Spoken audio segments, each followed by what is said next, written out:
Welcome to Myths of the Night. Ancient stories told in whispers to guide you into calm and peaceful rest. Here, the myths of old are retold in calm voices to help you rest, reflect, and dream. Close your eyes and let yourself drift back through the mists of time, back to an age when gods walked among mortals and love could transform the very fabric of existence. Tonight, we journey to ancient Greece, to a story that speaks of passion and punishment, of divine desire and mortal suffering, of a love that crossed the boundary between heaven and earth, only to bring about one of mythology's most heart-rending tragedies. The story of Zeus and Io is not merely a tale of romance. It is a chronicle of transformation, both literal and metaphorical. It reveals the terrible price mortals paid when they captured the attention of the immortals. It shows us how jealousy could reshape a life, how love could become a curse, and how suffering could span continents and years. As we explore this ancient myth, you will witness beauty destroyed, innocence shattered, and a woman forced to wander the earth in a form not her own, pursued by torment and driven to the edges of madness. So settle in, let the tensions of your day dissolve, and prepare to walk alongside Io through her extraordinary ordeal. From the sacred halls of Argos to the shores of distant Egypt, from human form to beast and back again, this is her story. This is their story. And like all the greatest tales of Greek mythology, it carries truths that resonate across the ages. The Princess of Argos. Our story begins in Argos, one of the most ancient and powerful cities of the Greek world.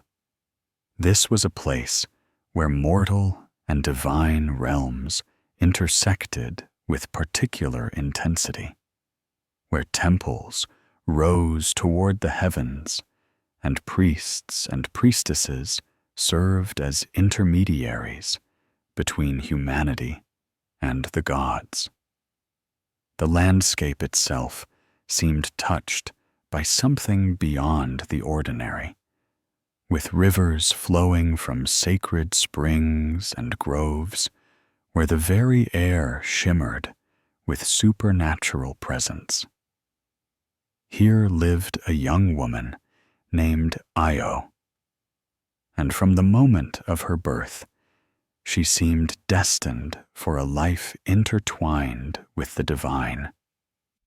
She was the daughter of Inachus, the great river god, who gave his name to the principal waterway of the region. Some sources tell us her mother was Melia, an Oceanid nymph, making Io herself a creature balanced between mortal and immortal heritage. Though primarily human in nature, this divine bloodline flowed through her veins like the waters of her father's river, marking her as someone special, someone who might catch the eye of powers far greater than herself. Io grew into a woman of exceptional beauty. ancient sources describe her with an almost reverent awe, speaking of grace that seemed more than earthly, of a presence that commanded attention without seeking it. Her beauty was not merely physical, though her form was said to be perfect in every proportion. Rather, it was a quality that seemed to radiate from within, a luminescence of spirit that made her stand out even in a city blessed with beautiful women. When she walked through the streets of Argos, people would pause in their daily activities, struck by something indefinable, yet unmistakable in her bearing. But Io was not simply an ornament to be admired. She held a position of significant religious importance, serving as a priestess in the temple of Hera, queen of the gods and wife of Zeus. This role carried enormous responsibility and prestige. As a priestess of Hera, Io was entrusted with maintaining the sacred rituals, tending the eternal flames, and serving as a living connection between the goddess and her worshippers. Some traditions even named her as the very first priestess of Hera in Argos, establishing a precedent that would continue for generations. She was sometimes known by the name Calithea in her role as priestess, performing ceremonies that had been passed down since time immemorial, her voice rising in hymns that reached toward the heavens. The temple where Io served was a place of profound beauty and sanctity. Imagine white marble columns rising toward the sky, their surfaces carved with intricate depictions of divine stories.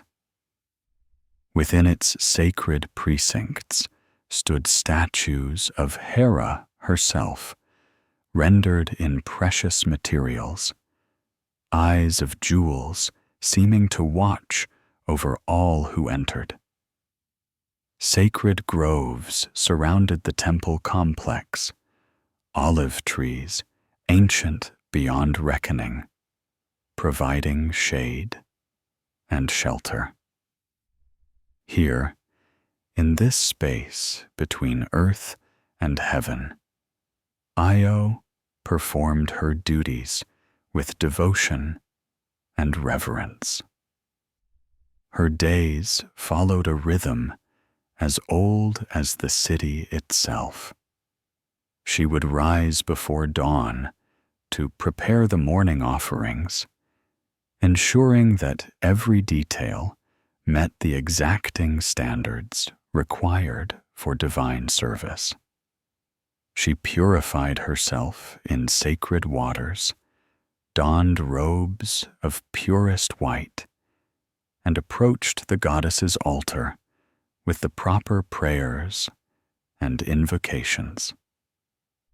Throughout the day, she would oversee sacrifices, interpret omens, counsel those who came seeking Hera's guidance, and maintain the sacred spaces with meticulous care. As evening fell, she would perform the closing rituals, sealing the temple's power for the night. It was a life of structure and purpose, of devotion and service. Io seemed content in her role, honored to serve the Queen of Heaven. She had no way of knowing that her very position in Hera's service would become tragically ironic. that the goddess she served so faithfully would become her greatest tormentor. She could not have imagined that her beauty, that quality which seemed like a gift from the gods themselves, would prove to be her undoing. In those peaceful days before catastrophe struck, Io was innocent of the storms brewing in the heights of Olympus. She knew nothing of the attention she had attracted from the most powerful god in the cosmos. She understood her own beauty in the abstract way that anyone might acknowledge a personal attribute, but she did not comprehend the dangerous radiance she possessed, the magnetism that could draw even divine eyes toward her mortal form. The people of Argos saw her as a symbol of their city's favor with the gods. Her father Inachus, the river god, must have been proud of his daughter's piety and her elevated position. Her family surely believed she was blessed, protected by her service to the divine. How could they have known that this apparent blessing would transform into the cruelest of curses? How could anyone have predicted that Io's life was about to be torn apart by forces far beyond mortal comprehension or resistance? The gaze of heaven. From his throne atop Mount Olympus, Zeus, king of the gods and ruler of heaven and earth, could see all the world spread beneath him. With eyes that pierced through clouds and mountains, that could perceive events in the farthest reaches of creation, he watched over both divine and mortal realms. His was a power absolute and terrible, capable of splitting the sky with lightning and shaking the foundations of the earth with his anger.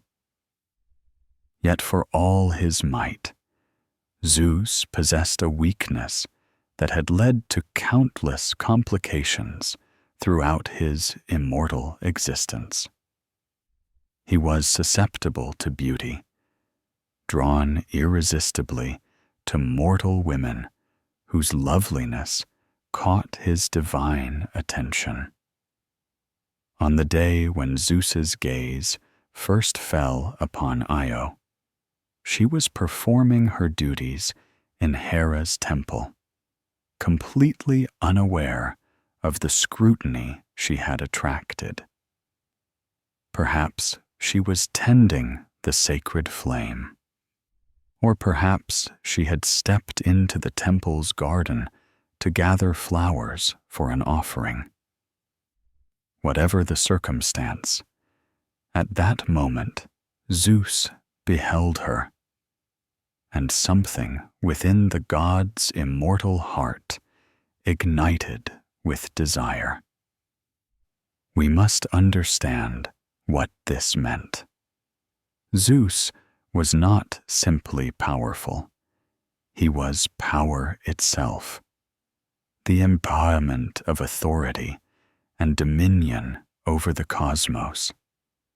When such a being fixed his attention on something, the very fabric of reality seemed to bend toward his will. His desire for Io was not a passing fancy, but an obsession that would reshape her entire existence. From that moment, her fate was effectively sealed, though she remained blissfully ignorant of the disaster approaching her life. Zeus began his pursuit with unusual subtlety, at least by his standards.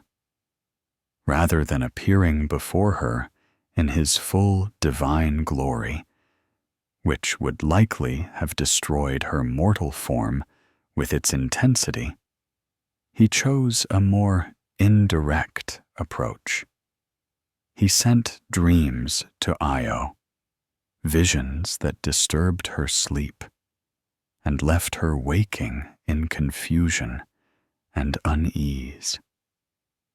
Night after night, these dreams came to her, growing more vivid and more insistent with each occurrence. Ancient sources preserve Io's own description of these nocturnal visitations.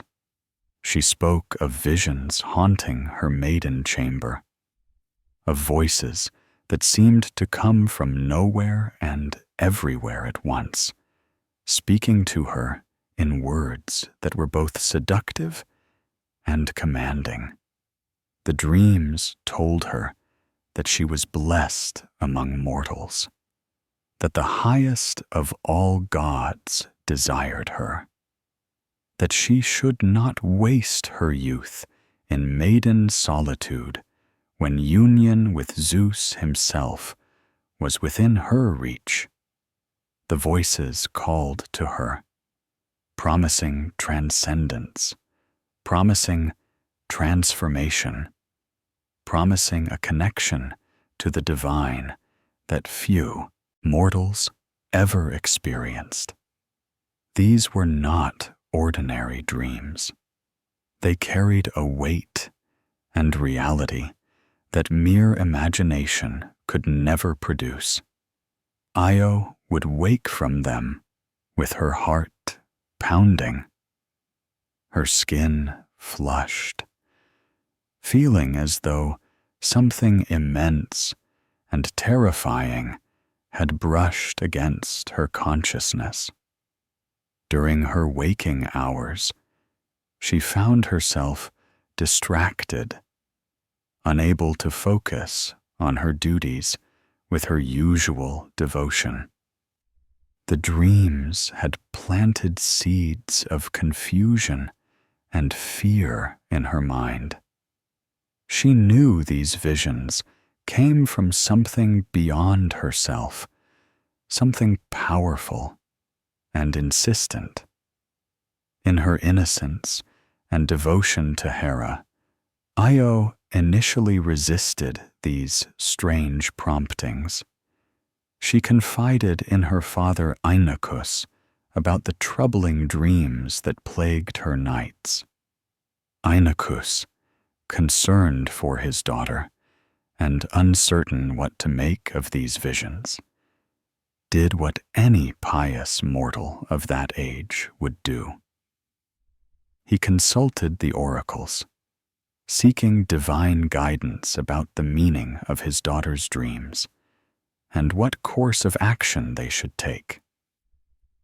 The response from the oracles must have filled Inachus with horror.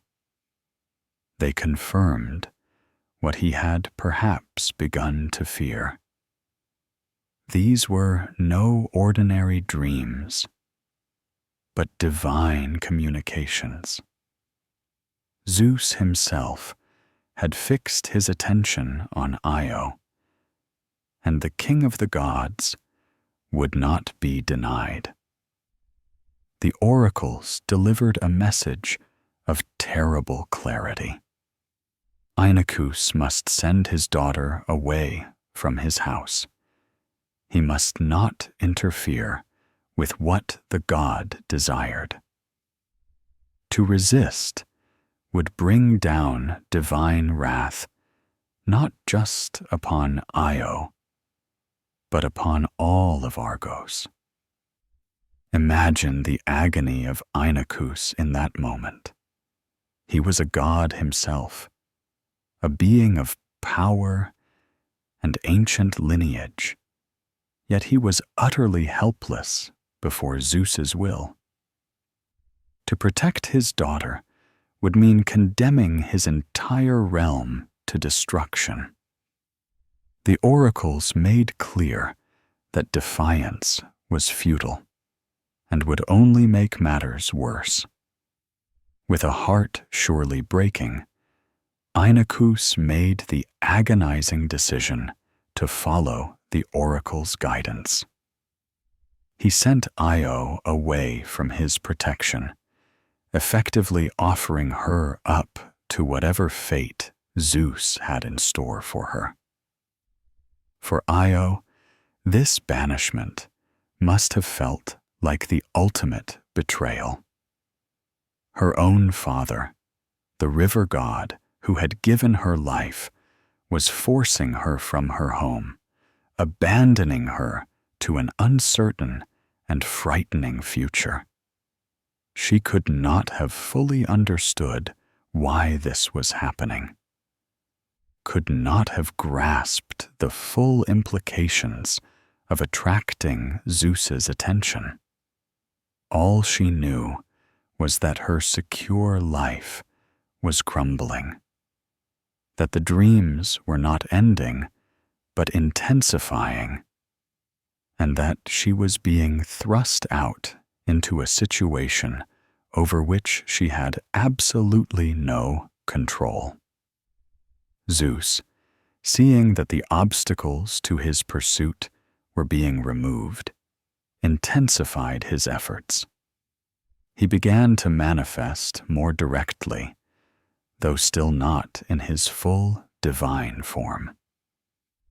Ancient sources tell us that he approached Io disguised in clouds, wrapping himself in mist and shadow to conceal his true nature, while making his intentions unmistakably clear. There, in the countryside beyond Argos, far from the protection of her father's house and the sanctuary of Hera's temple, Io found herself cornered by forces she could neither comprehend nor resist. The god spoke to her in words preserved by the ancient poets. He addressed her as a maiden worthy of Jupiter himself, a woman who could make some man supremely happy, but who was destined for something far greater. He urged her to seek the shade of the deep woods, to come with him into the secret places of the world where they could be alone. He promised her that she need not fear any wild beasts, for with a god as her protector, she would be safe from all harm. But Io was afraid. Despite the seductive power of Zeus's words, despite the overwhelming force of his divine presence, she resisted. She fled through the Lycaean countryside, trying desperately to escape the god who pursued her. It was a futile flight. How could a mortal woman outrun the king of the gods? Zeus followed her, and in his determination to possess her, he did something that would characterize this entire tragic tale. He spread a mantle of deep darkness across the land, throwing the entire region into artificial night, creating a veil of shadows thick enough to hide what he intended to do. Trapped in this supernatural darkness, unable to see where she was going, Io's flight came to an end. There, under the cover of Zeus's manufactured night, the god took what he wanted. The violation was complete, the innocence destroyed. Io, the virgin priestess of Hera, the daughter who had served the Queen of Heaven with such devotion, had been claimed by Hera's own husband. The terrible irony of it must have been evident even then, though the full scope of the tragedy was yet to unfold. Zeus, satisfied with his conquest, might have been content to let matters end there. His pattern with mortal lovers typically involved a brief affair, followed by abandonment, leaving the mortal women to deal with the consequences of divine attention as best they could. But this time, things would be different. This time, Hera was watching, and she was not going to allow this insult to pass without consequences that would echo across the ancient world. The transformation, the unnatural darkness that Zeus had spread across the land to conceal his liaison with Io, had not escaped Hera's notice. From her vantage point on Olympus, the queen of the gods observed the sudden transformation of bright day into impenetrable night over a specific region of the mortal world.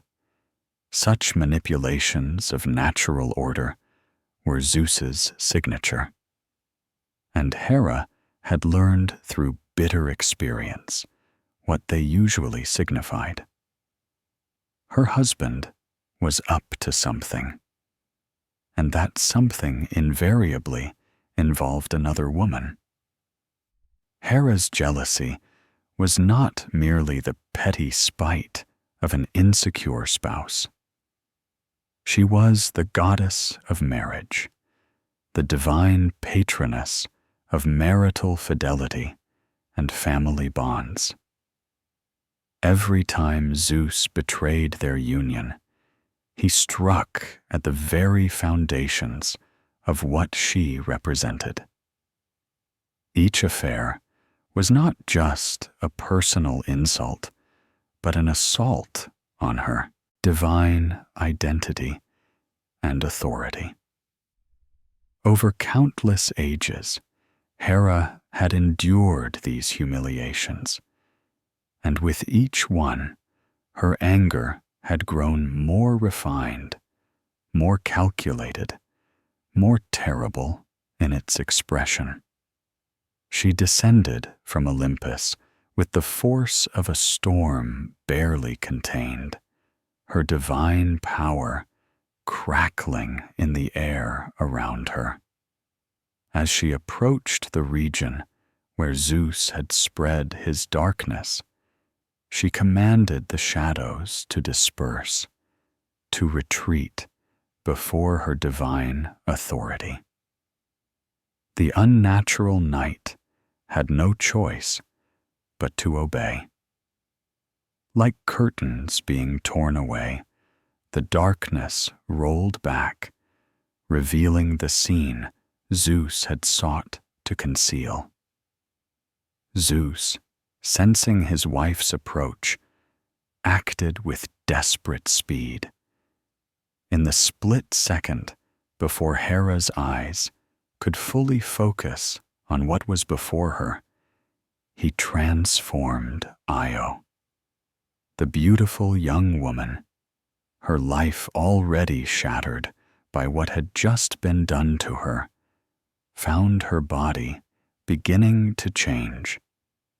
Her smooth skin erupted in white fur, her limbs reformed, hands and feet becoming hooves, her face elongated into a bovine snout. Within moments, where a woman had stood, there was now a snow-white heifer, beautiful in its animal way, but utterly divorced from human form. The transformation was complete by the time Hera arrived on the scene. There stood Zeus, attempting to project an air of innocent confusion, and beside him, a magnificent white heifer that had seemingly appeared from nowhere. Zeus, thinking quickly, claimed he had just encountered this remarkable creature, suggested it had somehow sprung fully formed from the earth itself. A spontaneous generation, like those the ancients sometimes believed occurred in nature. But Hera was not fooled. She had not remained Zeus's wife for eons without learning to see through his deceptions. She recognized immediately that this heifer was no natural animal, but the product of her husband's shape-shifting. Almost certainly the mortal woman he had been trysting with. However, Hera also understood the rules of the game they played. Zeus had not been caught in the act of infidelity per se. He had been found standing next to a cow, nothing more. To directly accuse him without proof would be unseemly, beneath her dignity as queen of the gods.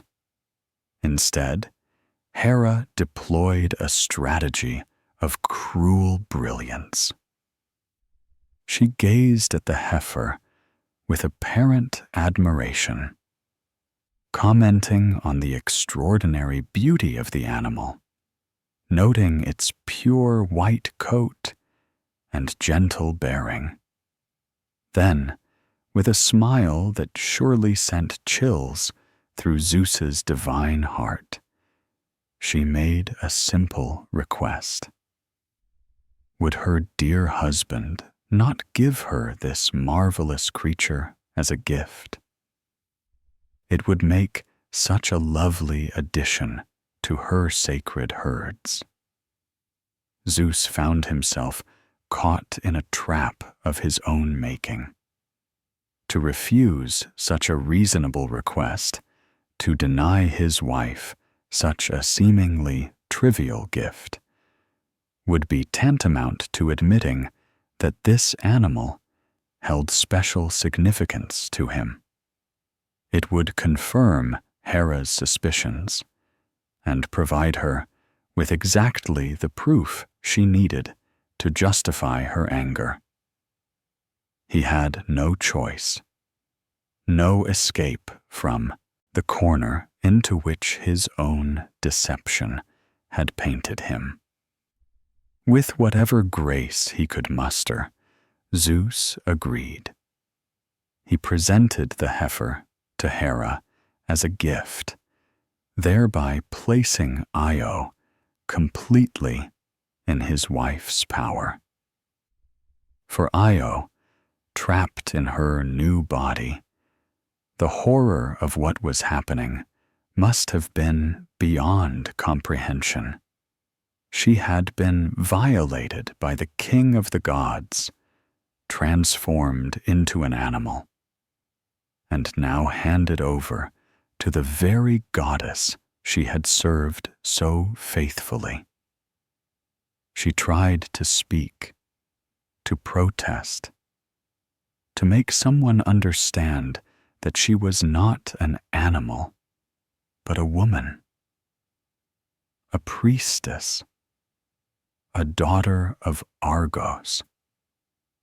But when she opened her mouth, only the low, mournful sounds of cattle emerged. Her voice was gone, stolen along with her human form. Imagine the psychological torment of such a transformation. Io's mind remained fully human, her consciousness intact, her memories and intelligence undiminished. she could think and feel and understand everything that was happening to her. But she could not communicate. She could not make anyone comprehend her true identity. She was trapped in a body that would not obey her human will, that responded to instincts she had never known, that marked her as less than what she had been. Ancient sources tell us that violets were created for Io during her transformation. Some traditions say it was Gaia herself, the primordial earth goddess, who took pity on Io's plight and caused violets to spring up around her hooves, providing food that the heifer body could eat.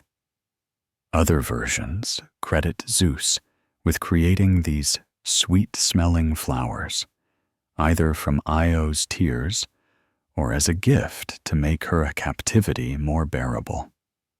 Regardless of which divine power created them, this act of mercy gave rise to the violet flower, its name in ancient Greek, Ion, forever connected to Io's story. The flowers bloomed in various colors: red for the blushing maiden Io had been, purple for the cow she had become, white for the starry hope that she might one day be restored. But Hera's revenge was only beginning. Taking possession of the heifer that was Io, the goddess led her to a sacred olive grove in the vicinity of Argos, a place that held particular significance to Hera herself. This grove stood between Argos and Mycenae, in the heart of the territory where Io had lived her life. Here, in sight of everything Io had known and loved, Hera bound her to an ancient olive tree with unbreakable chains. Io was to be held captive, unable to wander far, unable to escape, unable to do anything but stand and wait while Hera determined the next phase of her punishment. Then Hera summoned her instrument of torment, the being who would ensure that Zeus could never free Io from her captivity, never undo the consequences of his momentary passion. She called forth Argus Panoptes, the all-seeing one, and gave him a task that would define both his legend and Io's suffering for ages to come. The 100-eyed guardian. Of all the strange and terrible beings that populated Greek mythology, few were as uniquely suited to their task as Argus Panoptes. His very name spoke of his nature. Argus, meaning bright or shining, and Panoptes, the all-seeing. This giant had been gifted, or perhaps cursed, with 100 eyes distributed across his body. Some sources placed them all upon his head, while others described them covering his entire form, watchful orbs set into his skin like stars in the firmament of flesh. The origins of Argus were as varied as the stories told about him. Some said he was born from Gaia, the earth herself, sprung forth as a primordial being without father. Others named him as the son of Aristor, or of Inachus himself, which would make him Io's own brother in an additional layer of tragedy. Still other traditions gave different genealogies, but all agreed on his defining characteristic: those 100 eyes, never all sleeping at once, maintaining an eternal vigilance that made him the perfect guardian for any treasure, any secret, any prisoner that the gods wished to keep secure. Before his service to Hera in guarding Io, Argus had built a reputation as a hero and servant of the divine order. He had slain the terrible bull that ravaged Arcadia, afterwards clothing himself in its hide as a trophy of his victory. He had tracked down and killed Echidna, the monstrous mother of monsters, creeping upon her as she slept in her cave, and ending her threat to travelers and honest folk. He had avenged the murder of King Apis of Argos by hunting down and executing the killers. His strength was legendary, his vigilance unmatched, his loyalty to those he served absolute.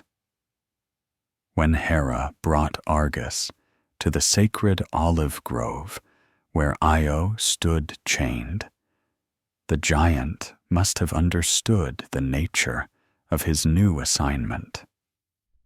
This was not a bull to be fought, not a monster to be slain, but a prisoner to be watched. The goddess made her instructions clear. This heifer was to be guarded day and night. No one was to approach her, especially not Zeus.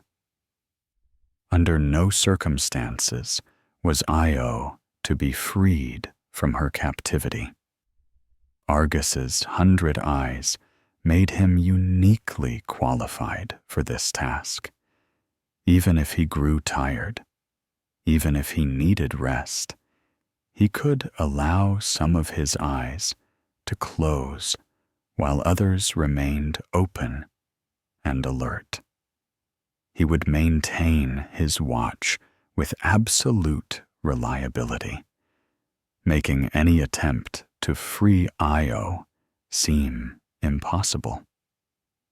For Io, the arrival of Argus marked the beginning of a new phase of torment, bad enough to be trapped in an animal's body, to be bound to a tree in sight of her former home.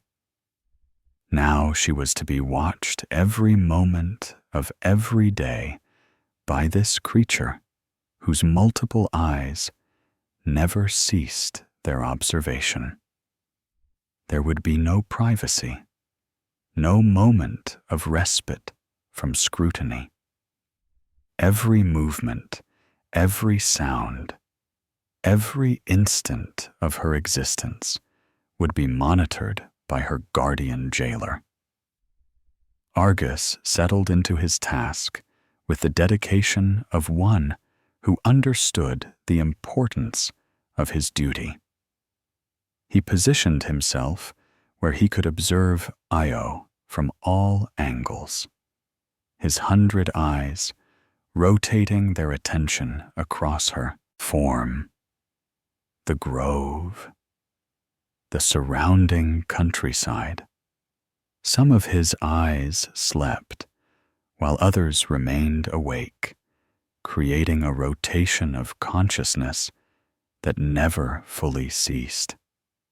He was a living prison, more effective than any chains or walls could ever be. The psychological torture of Io's situation cannot be overstated. During the day, she could do nothing but stand in her bovine form, chained and watched, unable to communicate, unable to make anyone understand her true nature. But even worse were the moments when her family came searching for her.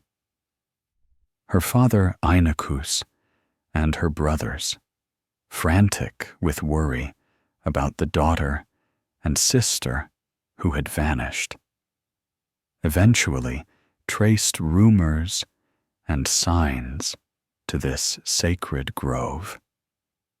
They found a white heifer chained to a tree, guarded by the intimidating figure of Argus Panoptes.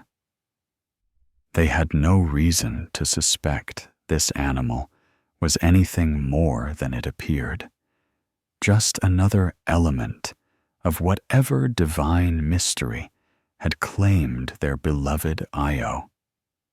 But Io recognized them. She could see her father's worried face, hear her brothers calling her name as they searched. She tried desperately to make them understand, moving toward them as far as her chains would allow, making sounds of distress that tried in vain to shape themselves into words.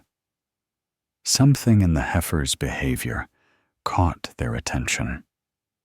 The animal seemed strangely agitated by their presence, responding to Io's name with particular intensity. Confused, they stayed near the bound creature, and Io, driven by desperation, did something that showed the human intelligence still trapped within her animal form. Using her hoof, she scraped marks in the dirt. Laboriously, painfully, she traced out letters, spelling her own name in the earth. The moment of recognition must have been devastating for all of them. Inachus understood in a flash of horror that this animal was his daughter, transformed by divine power into this degraded state. He moved closer, speaking her name, trying to offer what comfort he could. But Argus intervened. The giant warned them away, reminding them that this creature was under the goddess Hera's protection, that no one was to interfere with her custody. Inachus, despite being a river god himself, could not challenge Hera's authority. All he could do was attempt to comfort his daughter, telling her that somehow, someday, Zeus would restore her to her proper form. These brief encounters with her family were perhaps the cruelest moments of Io's captivity. To be so close to those she loved, to be able to see and hear them, but unable to truly communicate, unable to be comforted as a daughter rather than placated as an animal, was agony that transcended the physical. After her family left, she was once again alone with only Argus and his 100 watchful eyes for company. Days turned into weeks, and weeks into longer periods that blurred together in the monotony of captivity. Io grew gaunt despite the violets that Gaia provided for her sustenance. The chains chafed her legs, though constant surveillance wore at her mind. She was a woman trapped in a beast's body, held prisoner in a place she could not escape, watched by eyes that never fully closed. And through it all, she knew that Zeus, the god who had brought this disaster upon her, was somewhere above on Olympus, unable or unwilling to free her from this torment. But Zeus was not as indifferent as Io might have feared. The god was indeed watching his erstwhile lover's suffering, and it troubled him. He had many flaws, Zeus, but complete heartlessness was not among them. Seeing Io reduced to such a state, witnessing her daily misery, began to weigh upon even his divine conscience. He knew he bore responsibility for her situation. His desire had set these events in motion. His deception had failed. His inability to protect her from Hera's wrath had left Io in this terrible predicament. Finally, Zeus could endure it no longer. He might not be able to openly defy Hera and simply free Io himself, not without causing a divine conflict that could shake Olympus to its foundations. But he was the king of the gods, and he had servants, agents, those who could act on his behalf in situations where direct intervention was impossible. He summoned the cleverest of his children, the god who served as his messenger and whose cunning was legendary throughout the cosmos. He called for Hermes, the messenger of gods. Hermes stood before his father, the great Zeus, and received instructions that would test even his legendary cunning. The king of the gods explained the situation with admirable directness. Io was suffering, held captive by Argus Panoptes under Hera's direct orders. Zeus wanted her freed, but it had to be done in a way that did not directly implicate him in defying his wife's will. Hermes would need to accomplish this task through guile rather than force, through cleverness rather than confrontation. Above all, he would need to defeat the ultimate guardian, a being whose 100 eyes made him seem invincible in his vigilance. For Hermes, this was exactly the sort of challenge that appealed to his nature. He was not the strongest of the gods, not the most powerful in terms of raw divine might, but he was the most clever, the trickster whose quick thinking had gotten him out of impossible situations since his infancy, when he had stolen Apollo's cattle and talked his way out of punishment. If anyone could outwit Argus Panoptes, it was Hermes. The messenger god began by shedding all the obvious markers of his divine identity. He removed his winged sandals, those marvelous talaria that allowed him to fly swiftly as thought between earth and heaven. He set aside his herald's staff, the caduceus that marked his role as Zeus's messenger. He divested himself of any obviously divine raiment or ornamentation.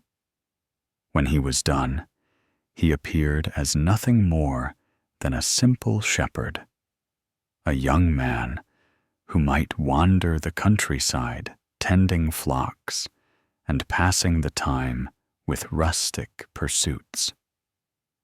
In this disguise, Hermes crafted a tool that would prove essential to his mission. He fashioned a syrinx, also called panpipes, a musical instrument made from reeds of varying lengths bound together with cord. When played by someone with skill, such pipes could produce melodies of haunting beauty, soothing to the spirit and calming to the mind. Hermes had a natural gift for music, and he knew that music had power, especially over those who spent long, lonely hours in solitary vigilance. Thus prepared, Hermes made his way to the sacred olive grove where Argus kept his eternal watch over Io. He did not approach with haste or in a suspicious manner. Rather, he ambled into view as any shepherd might, driving a small flock of sheep before him, appearing to be simply passing through the area on his way to better pasturage. He carried his panpipes casually, occasionally lifting them to his lips to play a few notes, filling the air with pleasant melodies that spoke of pastoral peace and rural tranquility. Argus noticed the newcomer, of course. His 100 eyes missed nothing that moved within his sphere of observation. But this young shepherd seemed harmless enough, just another mortal going about the everyday business of tending livestock. Still, Argus maintained his vigilance, keeping most of his attention on Io while tracking the shepherd's movements with a portion of his many eyes. Hermes settled himself not far from where Argus maintained his station, allowing his sheep to graze while he sat in the shade and began to play his pipes more earnestly. The music that emerged was extraordinary, melodies that seemed to capture the essence of peaceful countryside, of long summer afternoons, of drowsy contentment. The notes floated through the grove like a gentle wind, carrying with them a subtle enchantment that only a god could weave into sound. Argus found himself drawn to the music. It was pleasant, more than pleasant. It eased the tedium of his long watch, provided distraction from the monotony of his duty. After a time, he called out to the shepherd, inviting him to come closer, to sit in the shade near him and play some more. Hermes accepted with apparent gratitude, moving nearer to both Argus and the captive Io, who watched this exchange with growing hope. Could this simple shepherd somehow be more than he appeared? Was there some chance of rescue in this seemingly random encounter? The two settled into conversation, Hermes, playing his role perfectly, chatted amiably about shepherding, about music, about the simple concerns of rural life. All the while, he continued to play his pipes, weaving their music through his words, creating an atmosphere of increasing drowsiness and peace. Argus found himself relaxing in a way he had not done since beginning his guardianship. The music was so soothing, the shepherd's company so pleasant. There seemed no harm in letting a few more of his eyes close, just for a moment. Hermes sensed the opening and pressed his advantage. He began to tell stories as he played, tales that grew longer and more meandering, designed to lull his listener into deeper relaxation. He spoke of the origins of the panpipes themselves, spinning an elaborate story about the nymph Syrinx, who had fled from the god Pan's pursuit, praying to her sisters to transform her so she might escape his unwanted attention. They had turned her into hollow reeds, and when Han's disappointed sighs blew across them, they produced such beautiful sounds that he cut them and fashioned the first panpipes, eternally playing the instrument that bore her name. The story was fitting, perhaps, given the circumstances. Another tale of divine pursuit and transformation. Another nymph fleeing from godly desire and finding herself changed into something other than what she had been. As Hermes wove the narrative with his honeyed words and punctuated it with his hypnotic music, more and more of Argus's eyes began to close.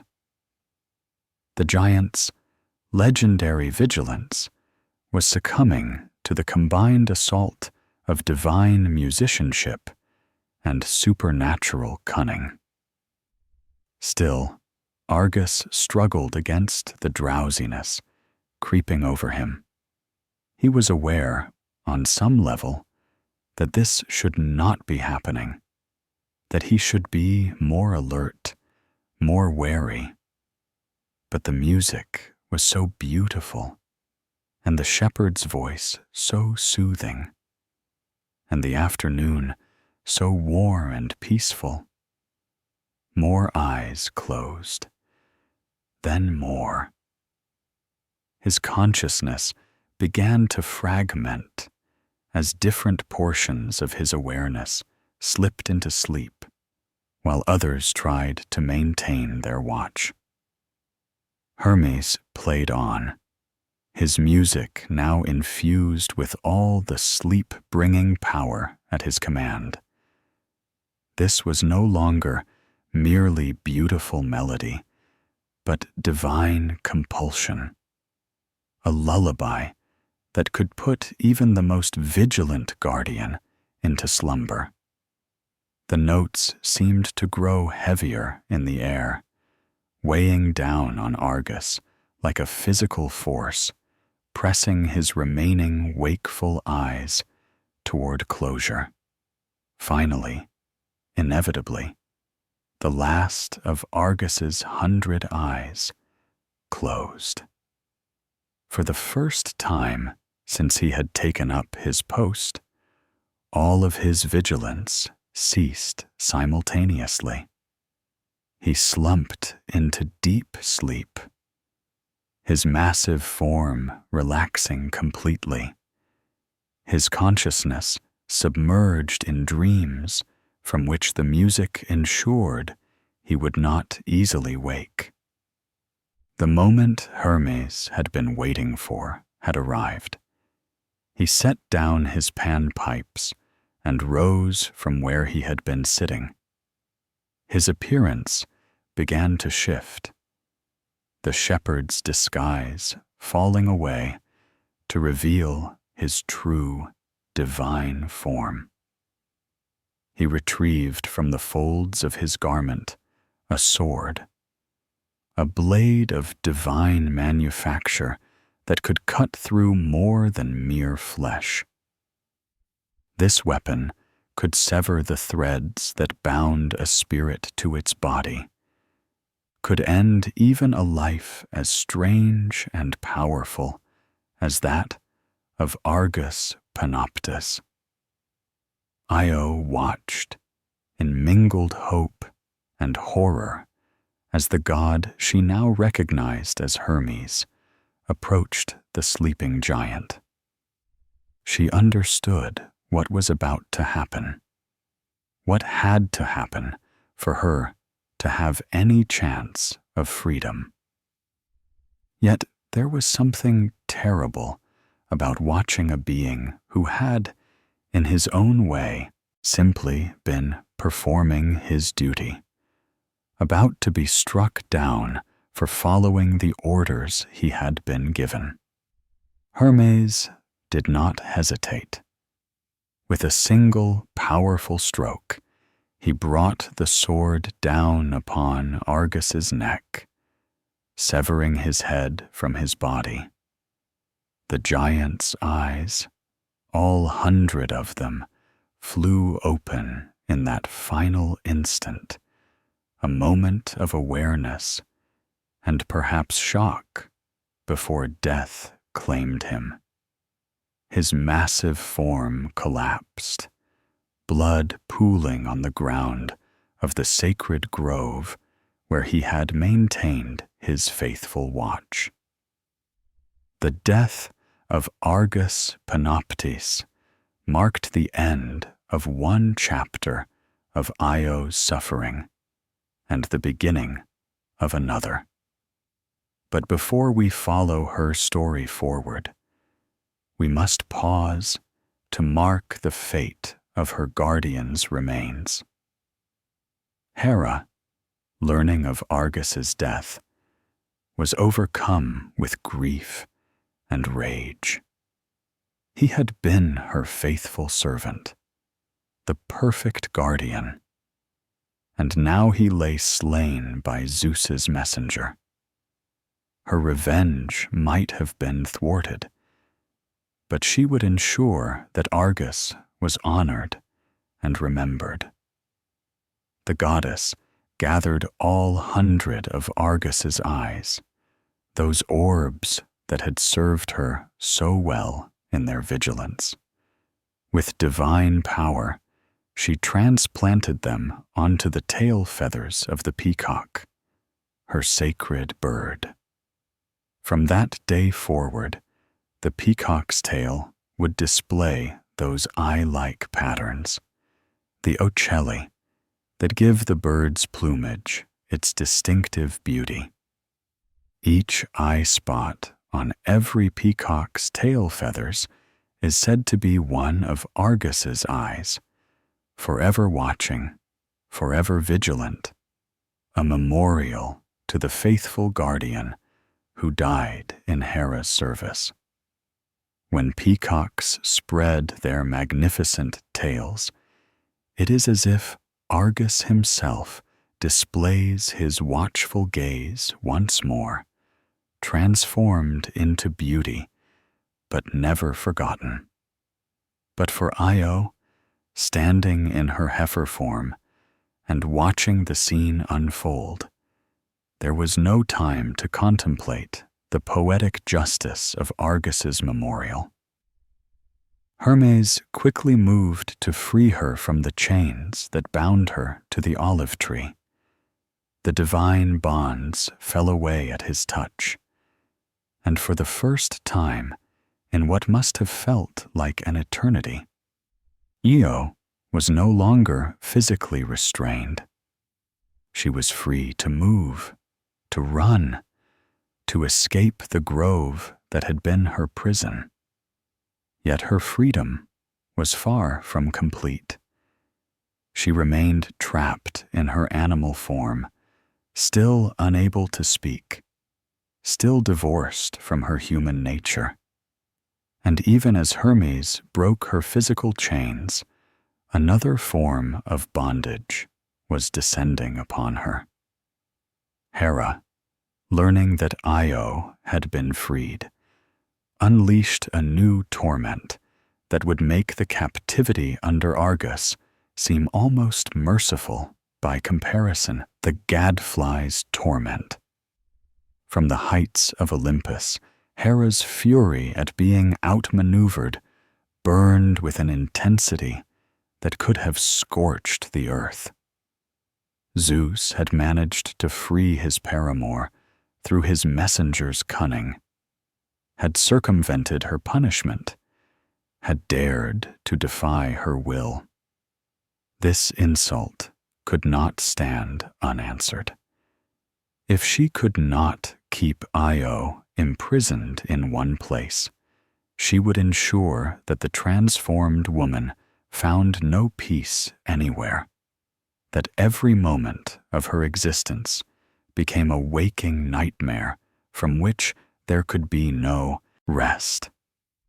The goddess summoned to her service a creature specifically designed for this purpose, a gadfly, an insect known for its relentless attacks on cattle. But this was no ordinary gadfly. Hera infused it with divine malice, transformed it into an instrument of eternal torment.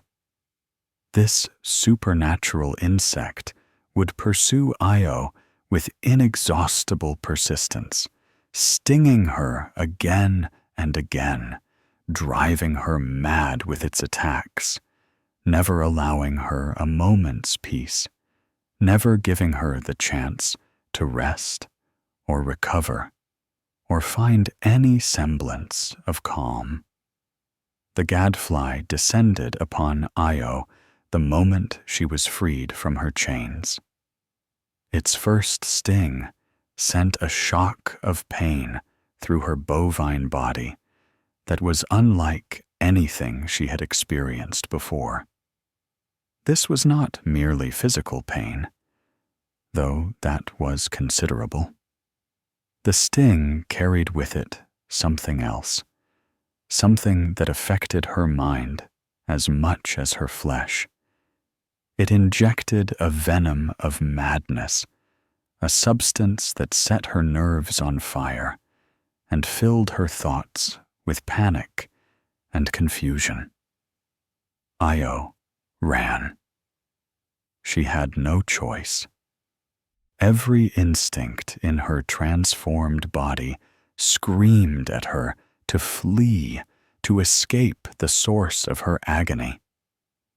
But the gadfly followed, always followed, its wings a constant buzz in her ears, its stinger finding her flesh again and again. She could not outrun it. She could not hide from it. No matter where she went, no matter how far she traveled, the creature was always there, pursuing her with the single-minded dedication that Hera's hatred had programmed into its very being.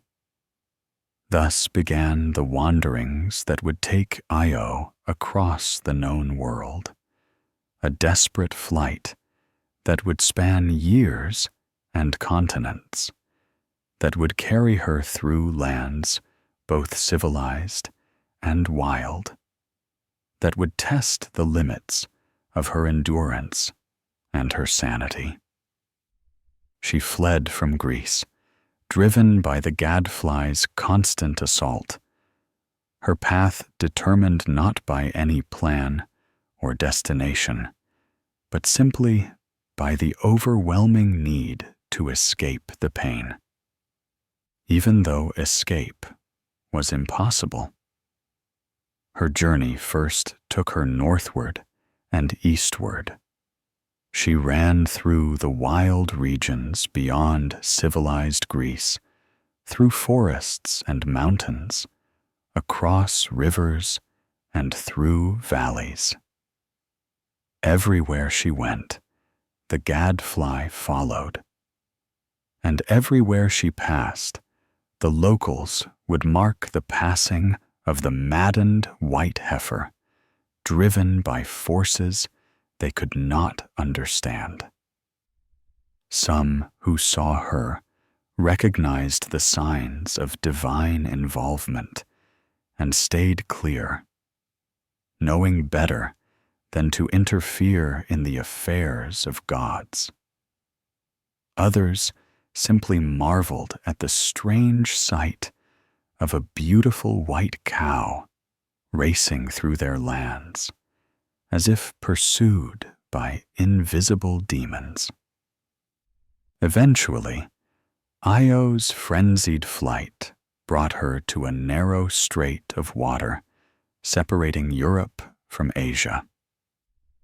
This waterway was not particularly wide, and in her desperation, driven beyond rational thought by the gadfly's relentless attacks, she plunged into the waves and swam across.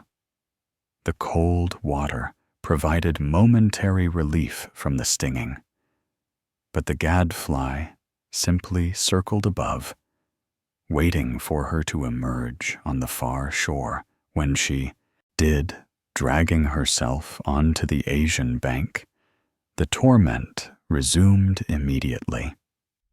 This crossing would forever mark the geography of the ancient world.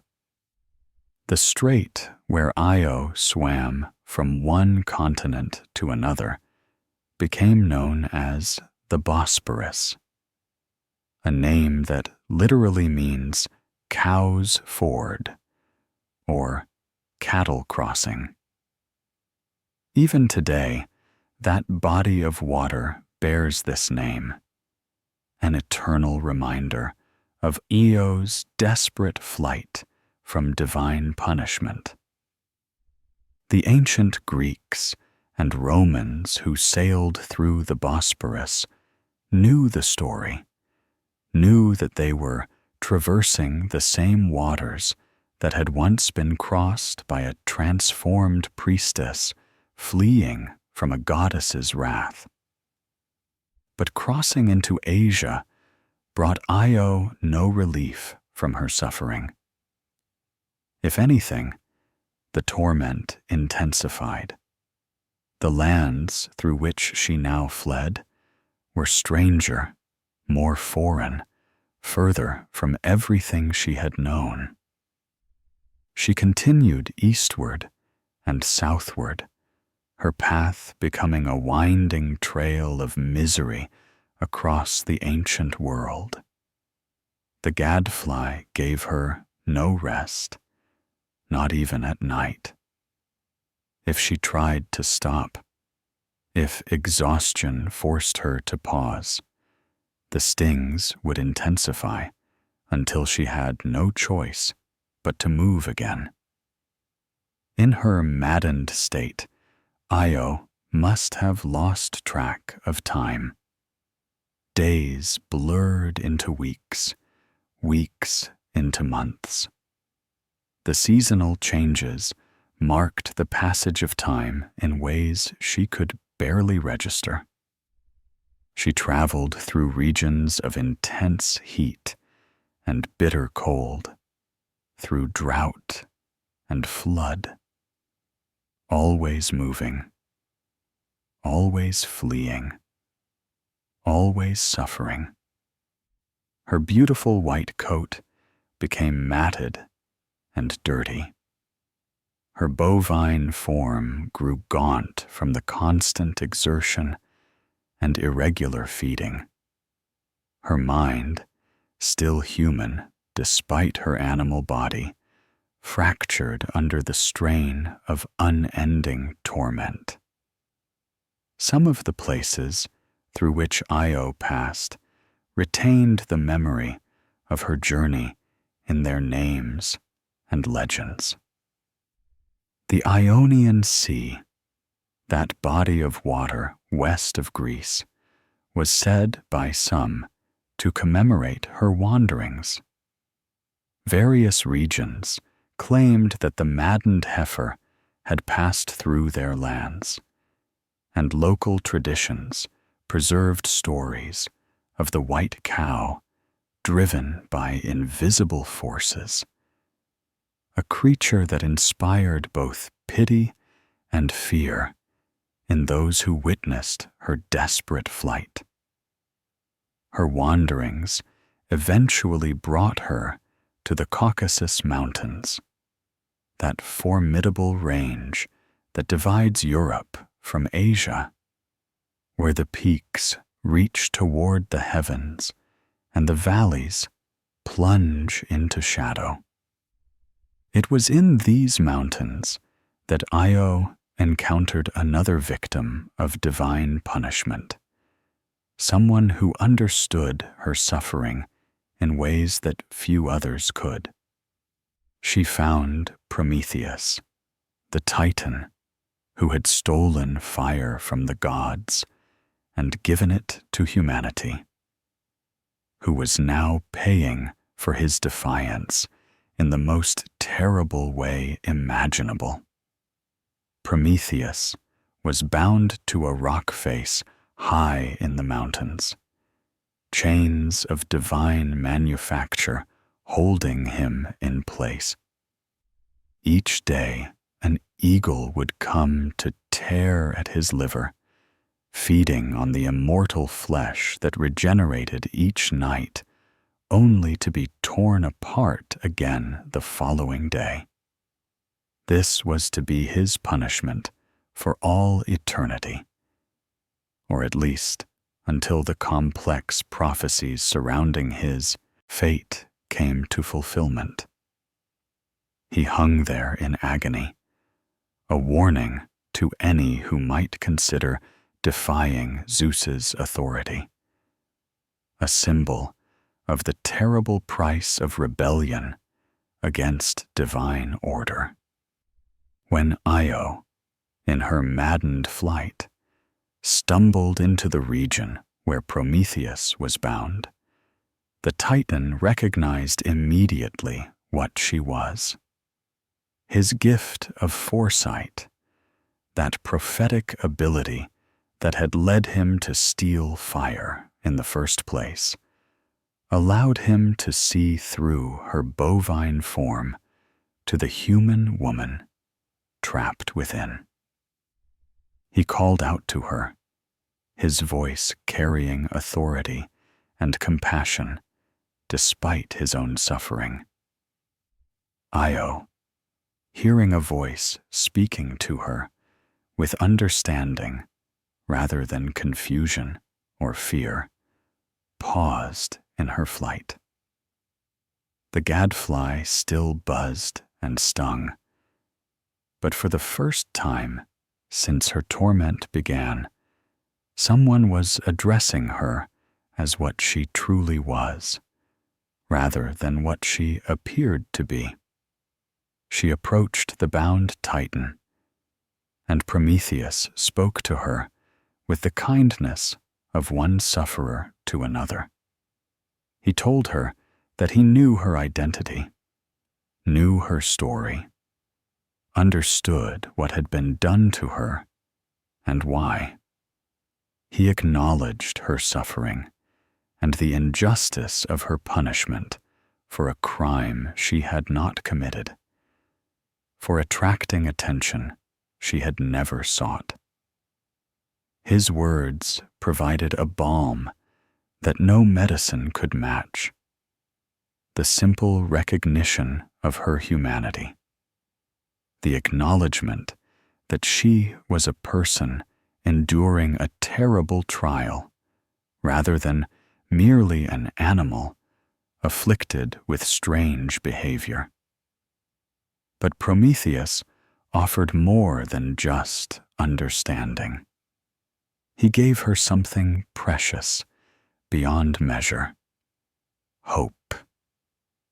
Using his prophetic gifts, he told Io of what lay ahead in her journey.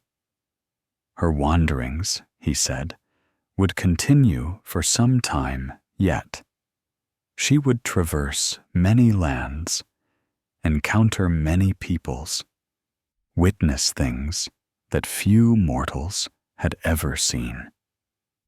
Her path would take her far to the south, into Africa, down through the length of that great continent until she reached the land watered by the Nile River, the ancient realm of Egypt. There, Prometheus prophesied, her suffering would end. By the banks of the Nile, Zeus would finally restore her to human form. The king of the gods, moved by her prolonged torment, would reach down with a gentle touch and give back what had been taken from her. She would be herself again, fully human, free from both the animal form and the gadfly's pursuit. More than that, she would bear a son, a child of Zeus named Epaphus, who would found a great lineage and establish her as the mother of heroes and kings. The prophecy went even further. Prometheus told Io of descendants who would spring from her line, a genealogy of legendary figures whose names would echo through the ages. He spoke of royal houses that would trace their ancestry back to her, of heroes who would accomplish great deeds, of a bloodline that would shape the fate of nations. Her suffering, terrible as it was, would not be meaningless. From her pain would come a legacy that would span generations and change the world. For Io, this prophecy provided the first genuine comfort she had experienced since her transformation. It did not end her suffering. The gadfly still pursued her. The pain still tore at her mind and body. But now she had something to hold on to, a destination toward which to aim her desperate flight. Egypt became a goal, a promised land where restoration awaited. And knowing that her ordeal would end, that it had a purpose beyond mere cruelty, gave her the strength to endure. She thanked Prometheus as well as her animal form allowed, and resumed her journey, this time with a direction. She would go south. She would find Egypt. She would reach the Nile. And there, if the prophecy held true, she would find the end of her torment and the beginning of a new life. But the journey was far from over. The path from the Caucasus Mountains to the Nile River was vast, encompassing some of the most challenging terrain in the ancient world. Io would have to traverse deserts where the heat could kill, mountains that scraped the sky, rivers that could not be crossed without danger. All the while, the gadfly would continue its relentless assault, never giving her peace, never allowing her to forget that she was being punished for a crime that consisted of nothing more than being beautiful and mortal when a god happened to look her way. She wandered through what would later be known as the Middle East, through regions that would give birth to great civilizations, but were, in that mythical age, wild and largely unpopulated. She may have passed through Mesopotamia, seen the great rivers Tigris and Euphrates, witnessed landscapes that would host the earliest cities of human civilization. She certainly traveled along coastlines and through inland territories, her path determined by the whims of the gadfly's attacks and the obstacles of geography, rather than by any rational planning. At some point in her wanderings, ancient sources suggest she may have passed through regions where other mythological events were unfolding, or had unfolded. The Mediterranean world of Greek mythology was interconnected in ways both geographical and narrative, with various heroes and victims of divine attention crossing paths or following similar routes.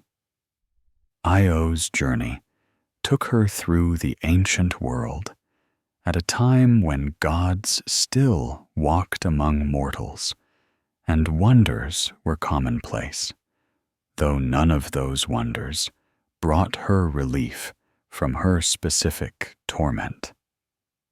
Eventually, driven by instinct, by the prophecy Prometheus had shared, and by the inexorable logic of her suffering, Io's wanderings brought her southward into Africa. She crossed from Asia into the continent that the Greeks would later call Libya, using that name for all of Africa beyond Egypt. The landscapes changed dramatically. She moved through regions of intense heat, through territories where water was scarce, and survival itself became a daily challenge. The gadfly remained her constant companion through all of this, never tiring, never relenting. The supernatural nature of Hera's curse ensured that the insect was immune to the natural limitations that would affect an ordinary creature. It needed no food, no rest, no respite. It existed solely to torment Io, and it fulfilled that purpose with terrifying efficiency. Io's body, pushed beyond all reasonable limits, somehow continued to function. Perhaps there was something of her divine heritage, that drop of immortal blood from her river god father, that allowed her to endure what would have killed a purely mortal creature. Or perhaps Zeus, watching from above and unable to directly intervene without causing a confrontation with Hera that could shake Olympus, used his power subtly to preserve her, to keep her alive through the ordeal that his desire had inflicted upon her. However it was accomplished, Io survived. She continued her southward journey through Africa, driven by the gadfly, but also pulled by the promise of restoration. Egypt lay ahead, somewhere beyond the next horizon, beyond the next stretch of desert or mountain range. The Nile awaited, and with it, the end of her transformation and suffering. The journey through Africa was perhaps the most difficult phase of Io's wanderings. The climate was harsh, the terrain unforgiving, the isolation nearly complete. There were fewer settlements in these regions, fewer witnesses to her passing, fewer sources of water and sustenance. Yet she persevered, putting one hoof before another, driven by pain and prophecy in equal measure. Finally, after wanderings that had spanned years and continents, after suffering that had tested the limits of sanity and endurance, Io reached the land of Egypt. She had traveled from Greece to Asia, through the Caucasus, across the Middle East, and down through Africa. Her journey had covered thousands of miles, had taken her through climates and terrains of every description, had exposed her to experiences no other mortal could claim. And now, gaunt and exhausted, maddened by years of the gadfly's torment, she stumbled at last to the banks of the great river Nile. The waters of the Nile stretched before her, that river which was the lifeblood of Egypt, which made civilization possible in the midst of the desert, which the Egyptians themselves revered as a god. Io, barely conscious from her ordeal, collapsed on the riverbank. She had reached the place Prometheus had prophesied. Now it remained to be seen whether his promise of restoration would be fulfilled, whether Zeus would finally intervene to end her suffering, whether she would ever again know what it meant to be human. Restoration and rebirth. Zeus, watching from Olympus, knew the moment had arrived. He had observed Io's entire terrible journey, had witnessed every moment of her suffering, had seen her driven across the world by his wife's relentless vengeance. Enough time had passed, enough punishment had been inflicted, enough suffering endured. Even Hera's anger must have cooled somewhat, or at least reached a point where further torment would serve no purpose. The time had come for mercy, for restoration, for the fulfillment of the prophecy Prometheus had shared with Io in the Caucasus Mountains. The king of the gods descended from Olympus, manifesting in Egypt not with the thunder and lightning that usually announced his presence, but with gentleness, with the soft approach appropriate to healing rather than conquest. He came to where Io lay collapsed on the banks of the Nile, her white coat now matted and dull, her bovine form emaciated from years of constant flight, her spirit nearly broken by prolonged torment. Zeus approached the suffering heifer with compassion that seemed at odds with his earlier actions. Perhaps he felt genuine remorse for the cascade of suffering his desire had unleashed. Perhaps he simply recognized that justice, such as it was, had been served, and continuing Io's punishment would be mere cruelty without purpose. Whatever his motivation, his actions now were gentle, almost tender.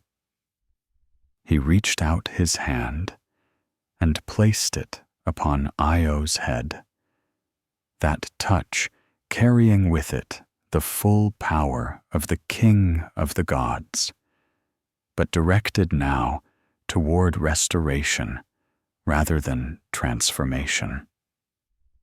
Ancient sources describe what happened next with words that emphasize the gentleness of the restoration, so different from the violent transformation that had begun this ordeal. Zeus did not force Io back into human form through overwhelming divine power. Instead, he coaxed her back, encouraged her true nature to reassert itself, helped her remember what she had been before Hera's jealousy had reshaped her. The transformation was gradual and, in its own way, beautiful. The white fur began to recede, revealing human skin beneath. The bovine features softened, reshaped themselves into human characteristics. Hooves reformed into hands and feet. The elongated snout shortened back into a human face. Throughout this process, Zeus maintained contact, his touch serving as an anchor and guide, ensuring that every aspect of Io's human nature was properly restored, that nothing of her essential self was lost in the transition back to her original form. When the transformation was complete, a woman stood on the banks of the Nile where a heifer had collapsed. Io was herself again, fully human, fully restored. She looked down at her hands, flexed her fingers, touched her face to confirm the reality of what had happened. After years trapped in an animal's body, after so long being unable to speak or communicate, after the endless torment of the gadfly's pursuit, she was human once more. And with her restoration to human form came release from Hera's curse.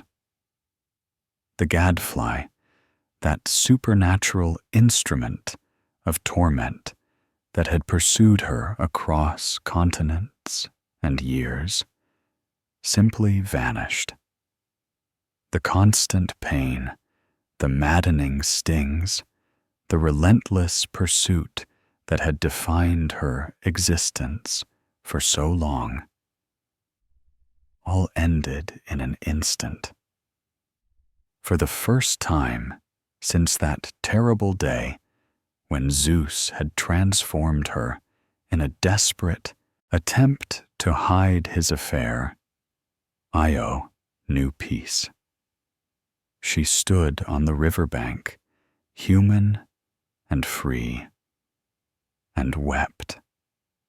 The tears came not just from relief, though relief was certainly part of what she felt.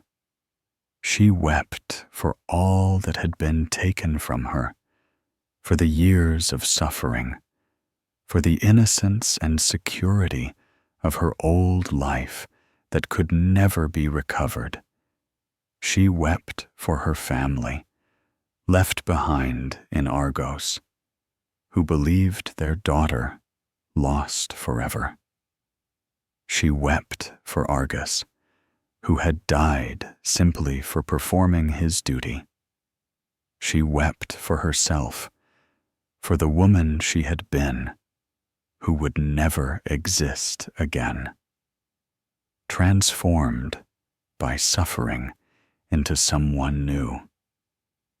Zeus spoke to her then, words of comfort and explanation, perhaps of apology, though the ancient sources do not preserve the details of their conversation. What we do know is that Zeus did not simply restore her and leave. He remained with her, and from their union on the banks of the Nile, Io conceived a child. This pregnancy was different from what might have resulted from their first encounter. This was not a violation, but something closer to genuine connection, a union between two beings who had both, in their own ways, suffered from the events that had unfolded. The child born from this union was a son, and Io named him Epiphus, a name that means touched by or caress, commemorating the gentle touch by which Zeus had restored her to human form. Epiphus would grow to be a great king, a founder of cities, a bridge between the Greek and Egyptian worlds. But that is getting ahead of our story. For now, Io found herself in a foreign land, far from her homeland, restored to human form, but faced with the challenge of building a new life from the ruins of her old one. She could not return to Argos. Too much had happened. Too much had changed. She was no longer the innocent priestess who had served Hera in naive devotion. She had been transformed, tormented, and restored. She had traveled across the known world, had witnessed things no other mortal could claim to have seen. She was someone new, forged by suffering into a different person entirely. Egypt welcomed her. The ancient land beside the Nile had its own gods and goddesses, its own mythologies and religious traditions. But there was a flexibility to Egyptian religion, a willingness to incorporate foreign deities and stories that made it possible for Io to find a place in their cosmology. The Egyptians saw in her story something that resonated with their own myths, particularly those surrounding Isis, the great goddess who had herself endured suffering and transformation. Indeed, some traditions would eventually identify Io with Isis, or at least suggest that the two figures were connected, that the Greek story of Io and the Egyptian myths of Isis were different cultural expressions of similar archetypal experiences. The parallels were striking. Both were associated with cattle. Both endured transformations and long journeys. Both were ultimately restored and became mothers of significant lineages. Whether this identification was ancient or a later syncretism, it speaks to the way Io's story transcended its Greek origins to become part of a larger Mediterranean tradition. Io did not remain alone in Egypt. she eventually married Telegonus, who is sometimes identified as a king of Egypt, other times as a ruler of a specific region within that land. This marriage provided her with security and status, allowing her to rebuild her life in ways that would have been impossible for a solitary foreign woman without connections or resources. With Telegonus, she found something resembling peace, a relationship that was not marked by divine manipulation or supernatural consequence. She raised her son Epiphus in the Egyptian court, ensuring that he knew his heritage, both the divine ancestry from Zeus and the human lineage from her own family in Argos. Epiphus grew to be a wise and powerful leader, eventually founding the city of Memphis and establishing himself as a pharaoh of Egypt. Some traditions credit him with introducing various aspects of Greek culture to Egypt, serving as a civilizing influence and a bridge between the two great civilizations. Through Epiphus, Io became the ancestor of a remarkable lineage. Her son had a daughter named Libya, who gave her name to the region of Africa beyond Egypt. Libya, in turn, had children, and from this line would descend some of the most famous figures in Greek mythology. The genealogy branches and grows complex, but certain names stand out as Io's descendants who would play crucial roles in the legendary history of Greece. One branch of her family tree leads to the hero Perseus, who would slay the Gorgon Medusa and rescue Andromeda from a sea monster. Perseus's grandfather was Acrisius, whose lineage traced back through Lynceus and Aegyptus and Belus, and ultimately to Epiphus and Io. The prophecy that Prometheus had shared with Io about her descendants accomplishing great deeds was already being fulfilled.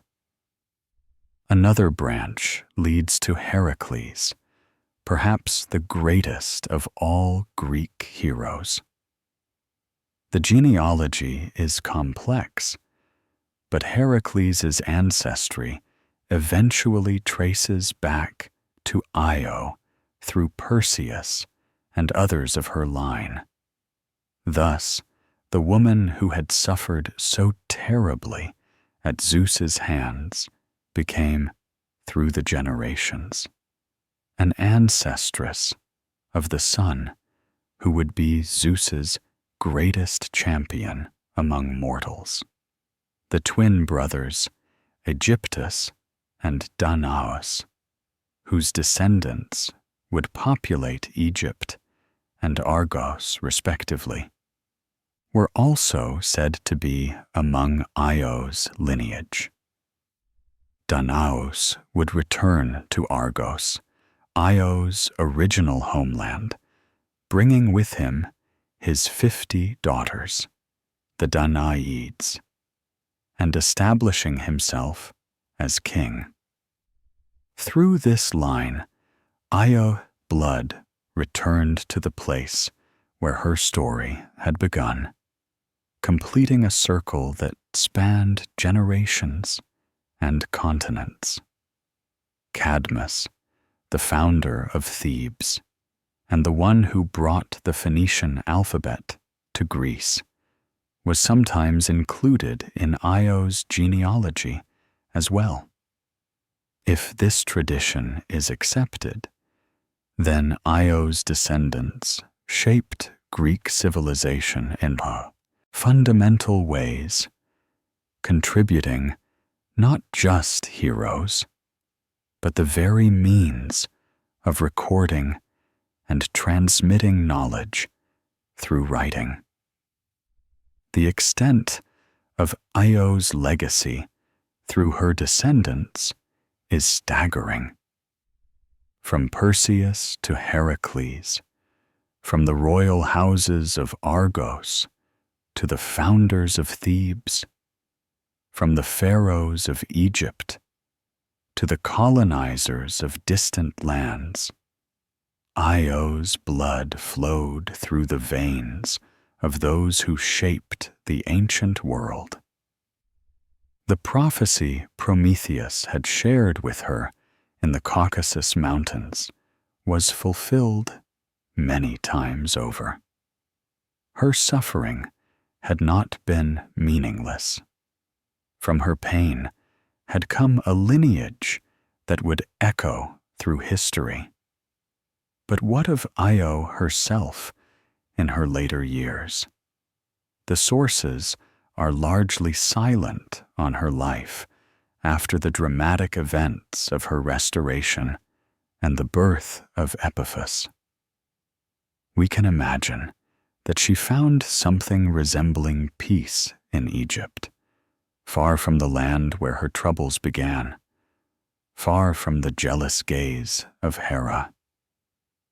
She must have aged, for despite her divine ancestry, she was mortal.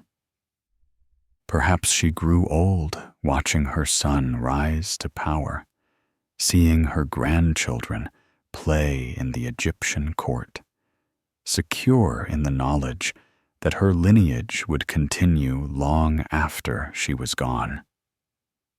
When death came for her, we are told that the Egyptians honored her, that she became, in some sense, deified within their religious system, her identity merging with or inspiring aspects of Isis worship.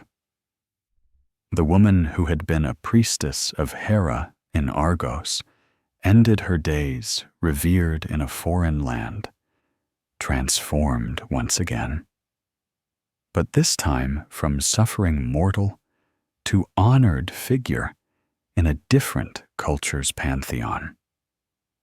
Her story did not die with her. It was preserved in poetry and myth, passed down through generations, recorded by the great writers of antiquity, who saw in her experience something worth remembering and retelling. From Aeschylus to Ovid, from ancient vase paintings to later artistic representations, Io's image persisted, her tale resonating with audiences across centuries and cultures. The geography of suffering. One of the most remarkable aspects of Io's story is the way her suffering literally reshaped the map of the ancient world, at least in the mythological understanding of geography that the Greeks and Romans carried with them. Her wanderings were not just a personal journey, but a civilizing force, a way of explaining place names and geographical features, a means of connecting distant lands through narrative. We have already mentioned the Bosporus, the strait that connects the Black Sea to the Sea of Marmara, whose name means Cow's Ford, and commemorates the place where Io, in her transformed state, swam from Europe to Asia. Every ship that passed through those waters, every merchant and warrior and traveler who made that crossing was traversing the same channel that Io had crossed in her desperate flight from the gadfly's torment. The name served as a permanent reminder of her story, embedding her suffering into the very language used to describe the world's geography. But the Bosporus was not the only geographical feature named in connection with Io's wanderings.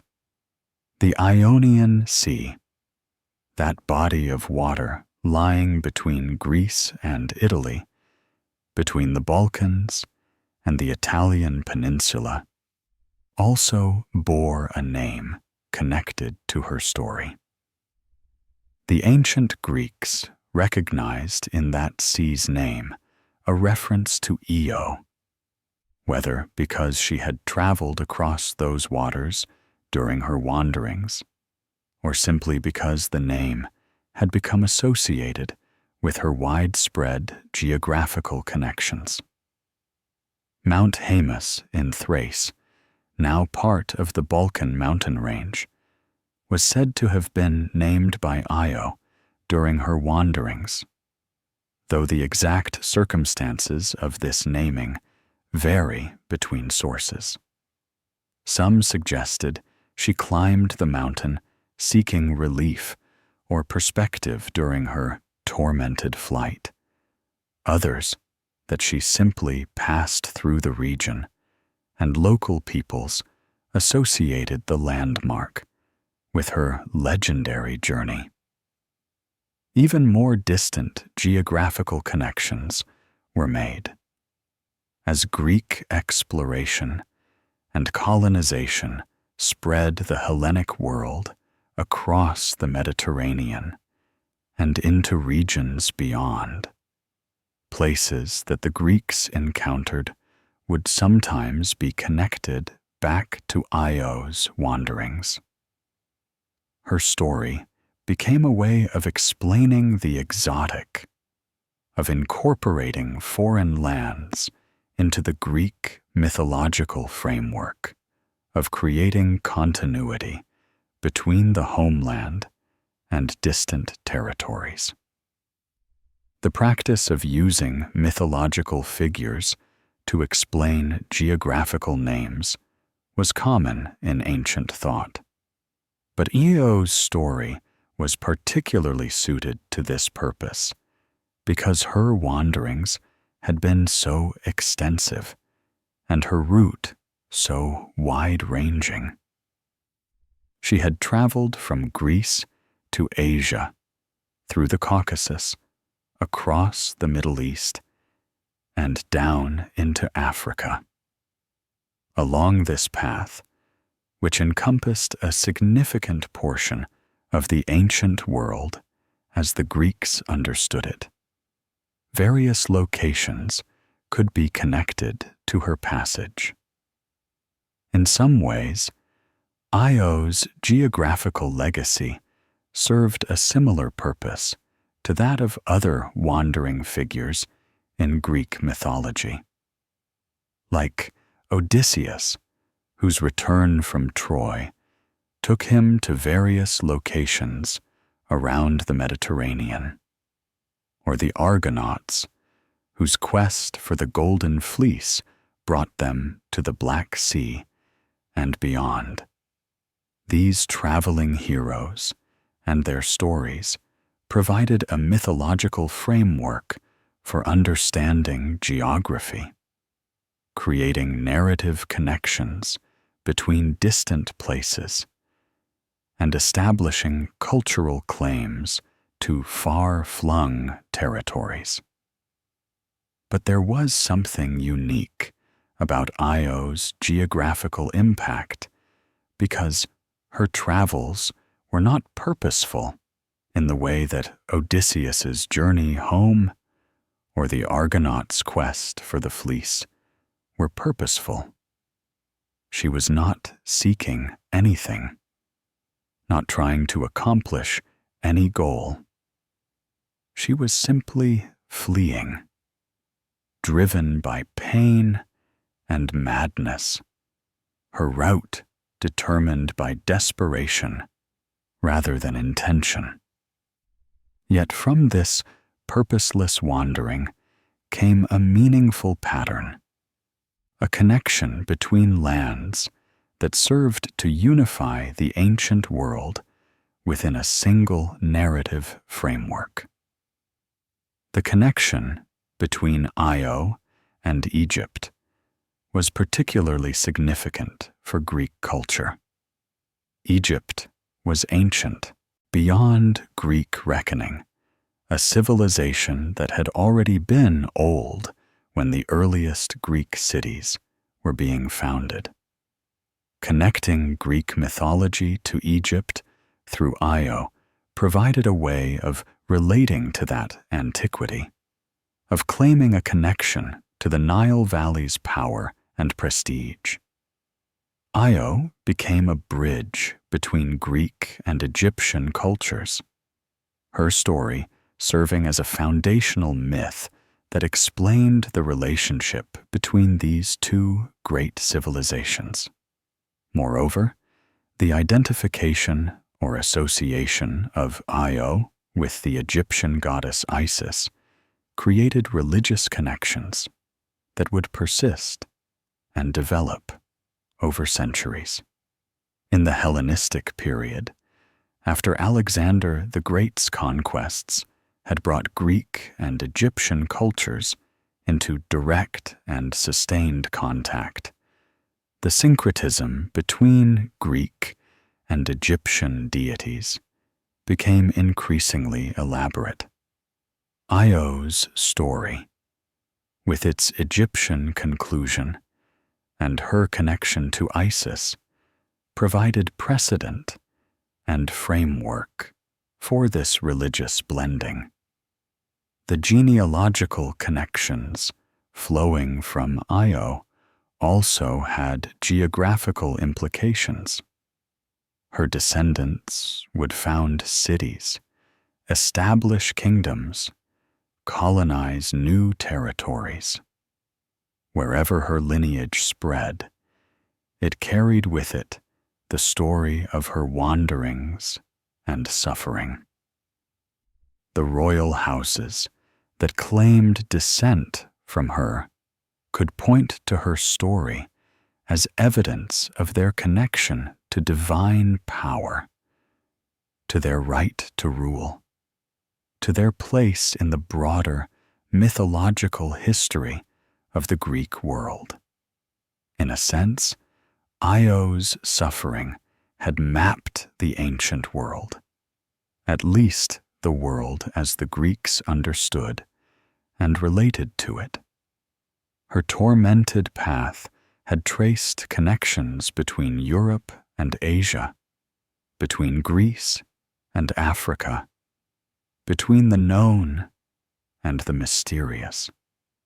The places her hooves had touched became part of a larger story, part of a mythological geography that gave meaning and connection to the disparate lands of the ancient Mediterranean and beyond. This geographical legacy meant that Io's story was not confined to a single region or people. Unlike some myths that were primarily local, tied to specific cities or regions, Io's tale had become international, multicultural, a story that resonated across the boundaries that normally separated different peoples and traditions. A merchant sailing through the Bosporus, an Egyptian priest conducting rituals to Isis, a Greek colonist settling in a distant land, a traveler passing through the Caucasus Mountains. All of them moved through a landscape that Io's story had helped to define and explain. The ancient world was one where geography and mythology were deeply intertwined, where understanding a place meant knowing its stories, where the landscape itself was layered with narrative significance. Mountains were where gods had fought or lovers had met. Rivers were the bodies or tears of transformed beings. Seas and straits carried names that commemorated legendary events. In this world, Io's wanderings had written themselves across the map, creating a text of suffering and endurance that could be read in the names and stories attached to countless locations. Even the route itself, that path from Argos to Egypt via Asia and the Caucasus, became a kind of pilgrimage route in reverse, a trail of tears that stretched across the ancient world. While no one would have literally retraced Io's steps as an act of devotion, the knowledge that she had passed through these regions, that her suffering had touched these lands, gave them a significance they might not otherwise have possessed. Themes of power and powerlessness.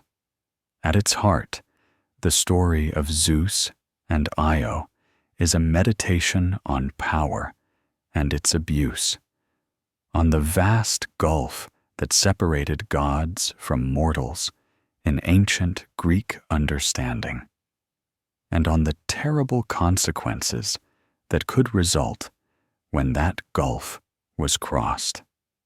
It is a story that speaks to the fundamental unfairness of a universe where some beings possessed unlimited power while others had none, where a moment's divine desire could destroy a mortal life, where innocence provided no protection against supernatural attention. Zeus, as king of the gods, wielded absolute power over the cosmos.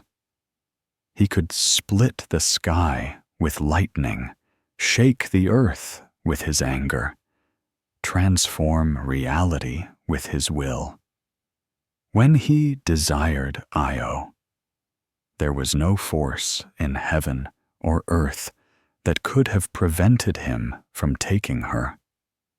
Her resistance, her fear, her devotion to Hera, her own desires and wishes, none of these mattered in the face of his overwhelming power. He wanted her, and therefore he would have her, regardless of the consequences to her life or well-being. This imbalance of power is one of the most disturbing aspects of the story for modern readers, and indeed, it should be disturbing. The relationship between Zeus and Io was not one of mutual affection or consensual union. It was predation, pure and simple. The god used his power to trap and claim a woman who had neither sought his attention nor welcomed his advances. The darkness he spread across the land to conceal his actions is itself symbolic of the moral darkness of what was occurring.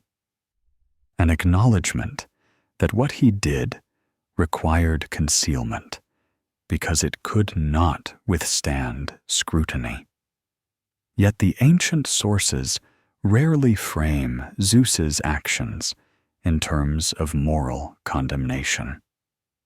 This reflects the Greek understanding of their gods, which was far more complex and nuanced than simple worship or moral exemplification. The Greek gods were not primarily moral teachers or paragons of virtue. They were powerful beings whose actions shaped the world and whose favor or disfavor could determine mortal fates. One might fear them, propitiate them, even love them. But judging them by human moral standards was largely beside the point. They existed in a different category of being, and their actions operated according to a different logic than human behavior. This does not mean, however, that the Greeks were blind to the injustice of situations like Io's. The very structure of her story, with its emphasis on her suffering and the prolonged nature of her punishment for a crime she did not commit, invites the audience to recognize unfairness and to feel sympathy for her plight. The Greeks were perfectly capable of seeing the tragedy in a mortal woman destroyed by forces beyond her control, even if they did not necessarily condemn the gods responsible for that destruction. Io herself is almost entirely powerless throughout the story. She cannot prevent Zeus from pursuing her. She cannot escape his attention once he has fixed it upon her. She cannot avoid transformation into a heifer when Zeus seeks to conceal his affair. She cannot free herself from Argus's surveillance or from Hera's subsequent curse. Even her wanderings, which might seem to represent a kind of freedom in their geographic scope, are in fact the opposite of free choice. She is driven, compelled, forced to move by the gadfly's torment. At no point does she have genuine agency or the ability to determine her own fate. This powerlessness extends even to the resolution of her suffering. Io does not escape through her own cleverness or strength. She does not overcome her trials through heroic action. She is saved only when Zeus decides to save her, when he extends his power on her behalf in the same way he had previously used it to destroy her life. Her restoration is an act of divine mercy, but mercy granted at the god's pleasure rather than something she earned or fought for. Even her liberation is ultimately about divine power rather than mortal agency. The contrast between Io's powerlessness and the immense power wielded by the gods who shaped her fate could not be more stark. Zeus had the power to transform her with a touch. Hera had the power to imprison her and then to torment her with supernatural affliction. Hermes had the power to defeat the seemingly invincible Argus. Against these divine capabilities, what could a mortal woman do? Nothing. She could only endure, survive, and hope that eventually the gods would lose interest or grow merciful. Yet within this powerlessness, Io demonstrates a form of strength that deserves recognition. She endures. Through years of suffering that would have broken many spirits, she continues to exist, continues to move, continues to maintain her essential self even while trapped in an animal's body.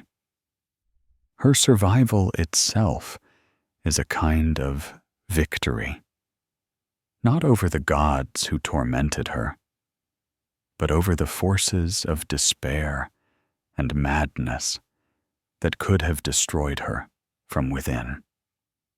The theme of transformation, so central to Io's story, also speaks to questions of power and identity. When Zeus transformed Io into a heifer, he took from her the very form that defined her existence. She was no longer human in appearance, no longer able to communicate through language, no longer capable of performing the basic activities that had structured her life. Yet she remained herself in some fundamental way. Her consciousness persisted, her memories intact, her identity unchanged, even as everything else changed.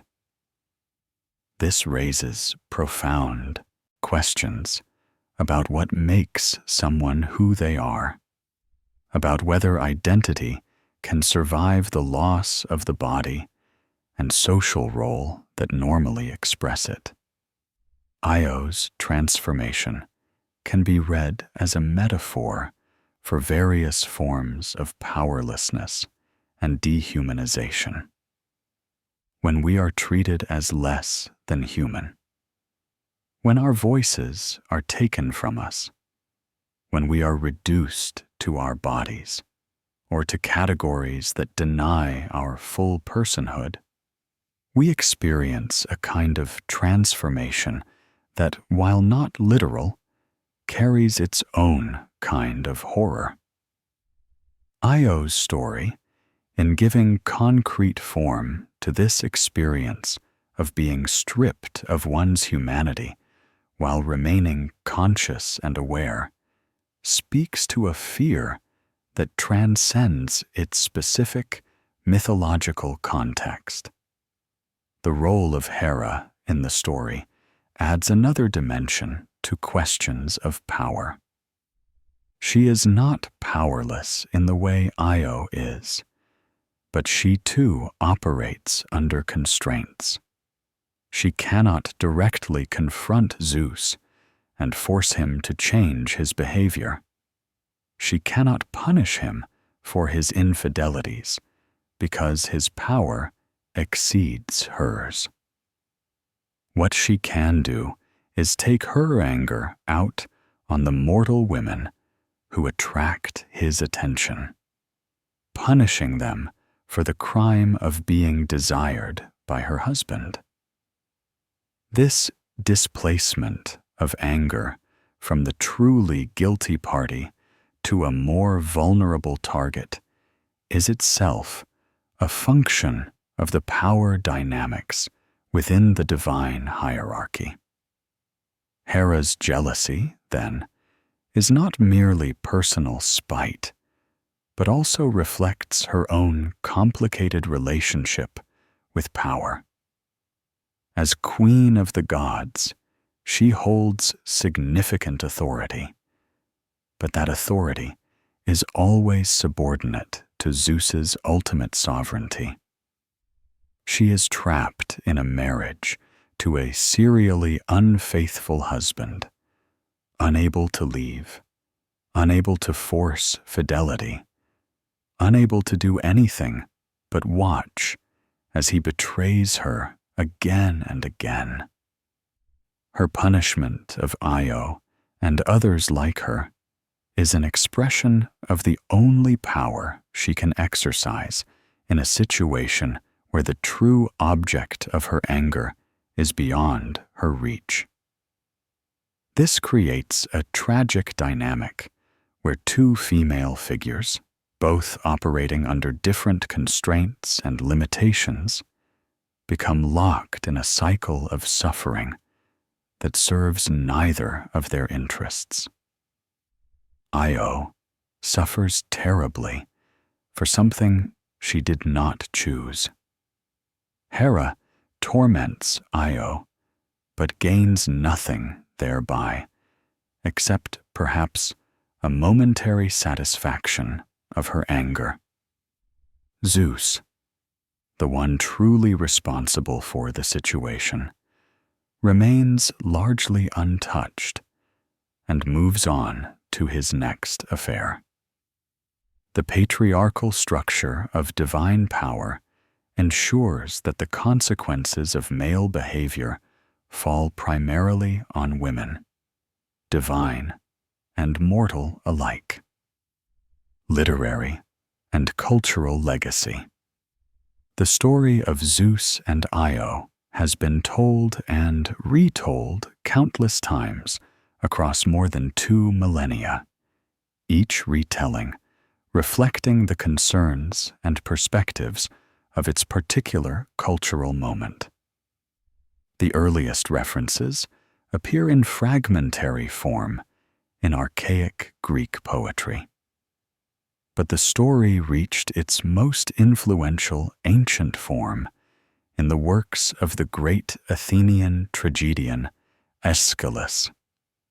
Aeschylus included Io's story as a significant subplot in his tragic masterpiece, Prometheus Bound, one of the few surviving works from his Prometheus trilogy.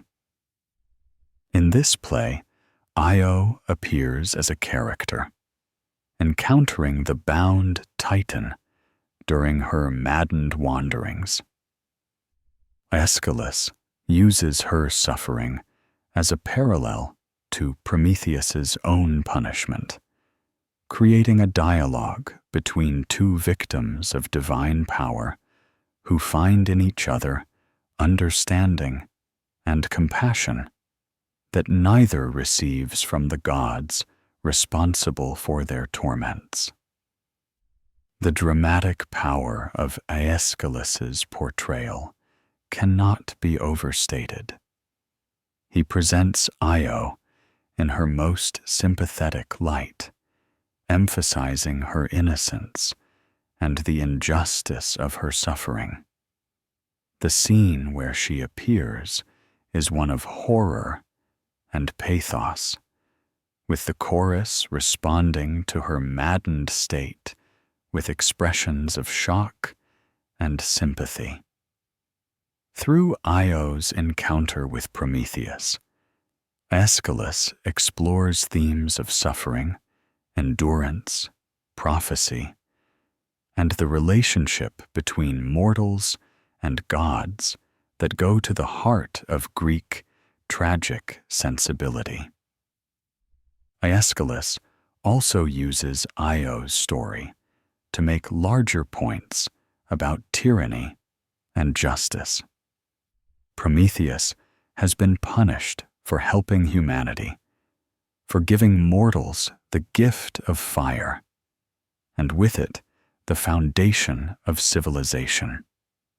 Io has been punished for being beautiful and mortal when Zeus happened to notice her. Both suffer under what Prometheus characterizes as Zeus's tyrannical rule, a regime of power without justice, of arbitrary punishment, of fear rather than love. The play suggests that Zeus himself is not the ultimate power, that fate and necessity operate according to principles beyond even his control, and that his current reign will eventually give way to something better. This political dimension of Io's story would have resonated with Aeschylus's Athenian audience, who lived in a democracy that had only recently emerged from their own history of tyrannical rule. the parallel between divine tyranny and human tyranny would have been clear. And Io's suffering would have served as a cautionary tale about the nature of absolute power, unchecked by justice or accountability. Later, Greek sources continued to preserve and elaborate Io's story. Herodotus, the great historian of the 5th century BC, mentions Io in his opening chapters as part of a legendary history of conflicts between Greeks and foreigners. He presents several versions of how Io came to Egypt, including one that downplays the mythological elements in favor of a more rationalized account involving Phoenician merchants and abduction. This demonstrates how even in the classical period, there were multiple ways of understanding and interpreting Io's story, ranging from full mythological acceptance to skeptical rationalization. Apollodorus, in his compendium of Greek mythology, known as the Bibliotheca, provides a systematic account of Io's genealogy and story, connecting her to the broader web of Greek mythological relationships. His version emphasizes the genealogical importance of Io as an ancestress of heroes, tracing the complex lineages that descended from her union with Zeus, and showing how her blood flowed through multiple important mythological families. But perhaps the most influential retelling of Io's story for later Western culture came from the Roman poet Ovid in his masterwork, Metamorphoses. Ovid's version, written in the late 1st century BC and early 1st century AD, emphasizes the transformation aspect of the story and presents it with his characteristic mixture of sympathy for mortal suffering and sophisticated narrative technique. Ovid's Io is a fully realized character whose emotions and experiences are rendered with psychological depth. His account emphasizes her fear during Zeus's pursuit, her horror at her transformation, her desperate attempts to communicate with her family, and the pathos of her situation throughout. Ovid also provides vivid descriptions of Argus and his 100 eyes, of Hermes's cunning approach, and of the geography of Io's wanderings. His version became the standard reference for Renaissance and later European artists and writers who wanted to depict Io's story. The visual arts have long been drawn to various scenes from Io's story. Ancient Greek vase paintings sometimes depicted her in her bovine form, or showed Zeus approaching her, or portrayed Argus with his multitude of eyes. These visual representations helped to establish certain iconographic conventions for depicting the characters and key moments of the narrative. Renaissance and Baroque artists found particularly rich material in Io's story. The transformation scene, with its combination of eroticism and supernatural power, appealed to painters who wanted to explore the human form and its alteration. Artists like Correggio, Titian, and others created paintings of Jupiter and Io that emphasized the sensuality of Zeus's approach, often depicting him as a cloud enveloping Io's body, a direct reference to the ancient source's description of him approaching her disguised in clouds. The scene of Argus guarding Io also attracted artistic attention. The challenge of depicting a figure with 100 eyes led to various creative solutions, from covering Argus's entire body with eyes to arranging them in specific patterns. The moment of Hermes slaying Argus, dramatic and violent, provided another popular subject, as did Hera placing Argus's eyes on the peacock's tail. These artistic representations often reflected contemporary concerns and sensibilities. Renaissance artists might emphasize the classical beauty and mythological distance of the scene. Baroque painters might focus on the dramatic emotion and supernatural elements.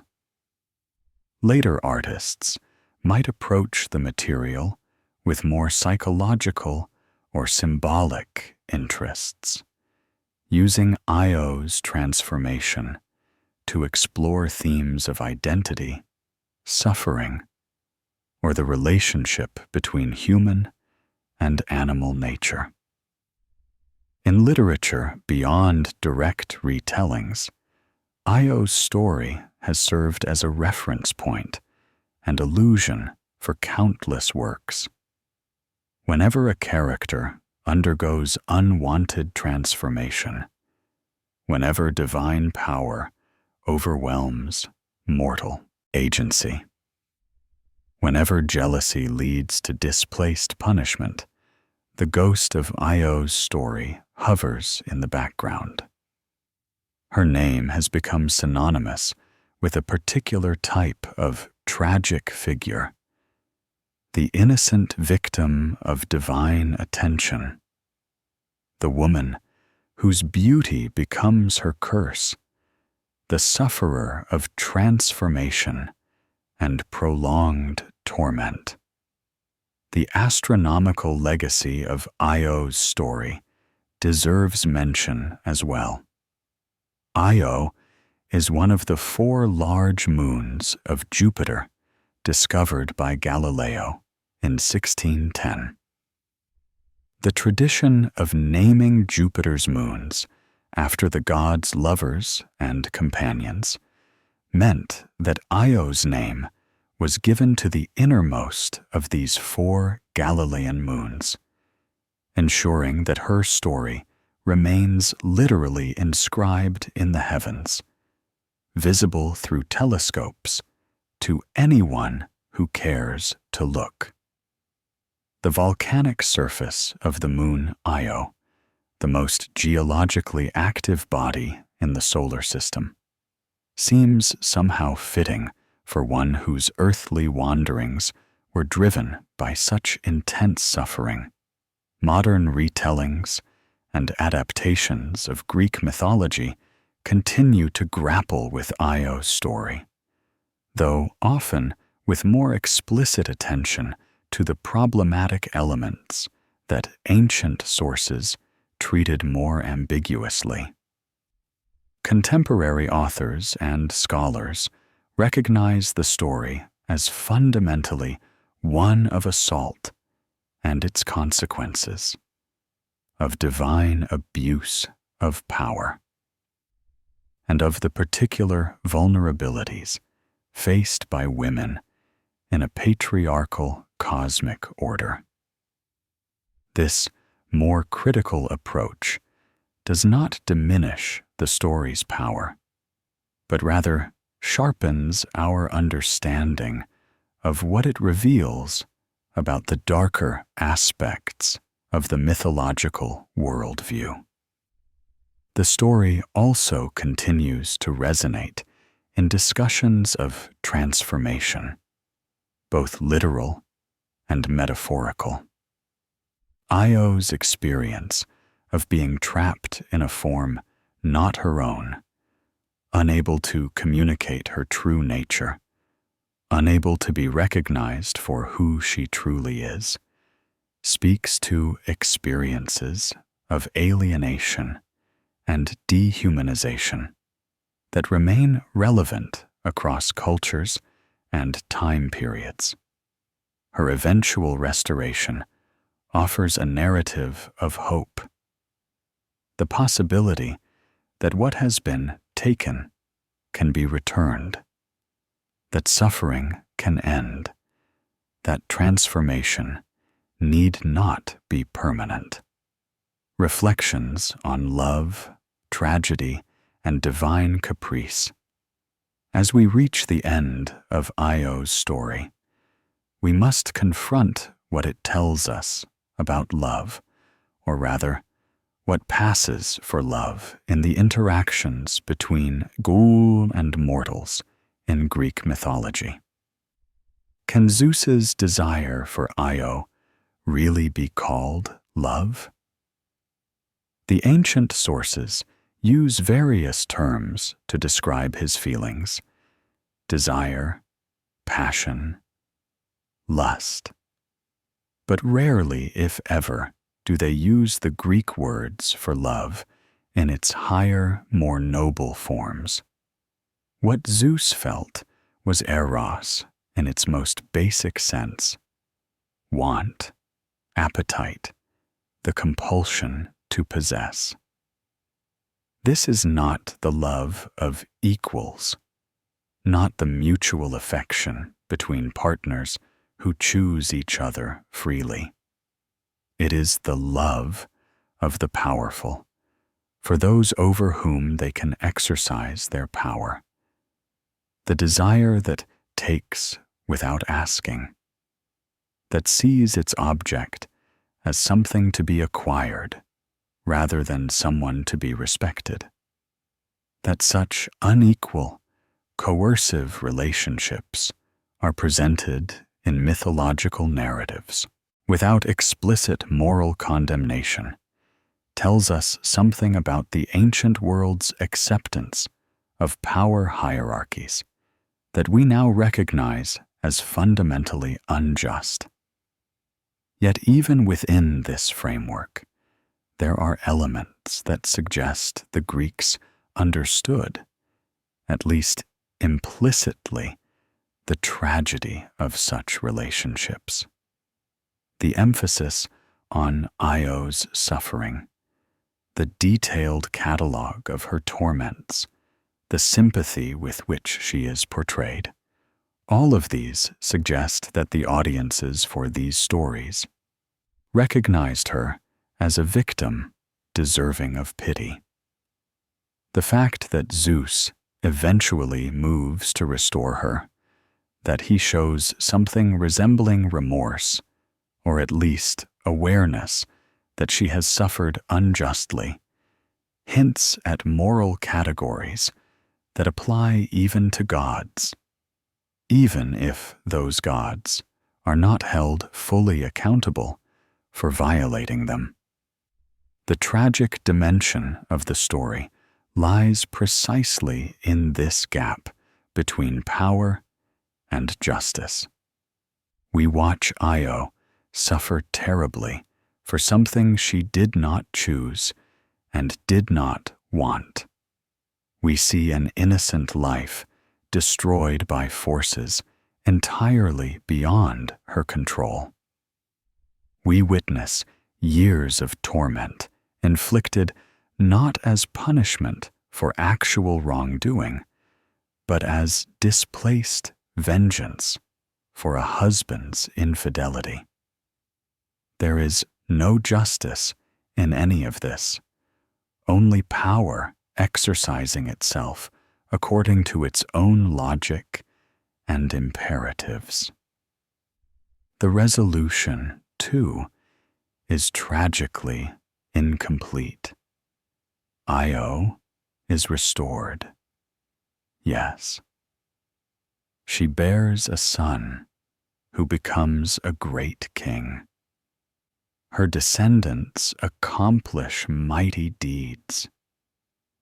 But what of the years she lost, the suffering she endured, the innocence that can never be recovered? She cannot go home. She cannot return to the life she had before Zeus noticed her. She must build something new from the ruins of what was taken from her. Make a life in a foreign land far from everything she had known. Her restoration is real, but it is not a return. She moves forward because there is no way back.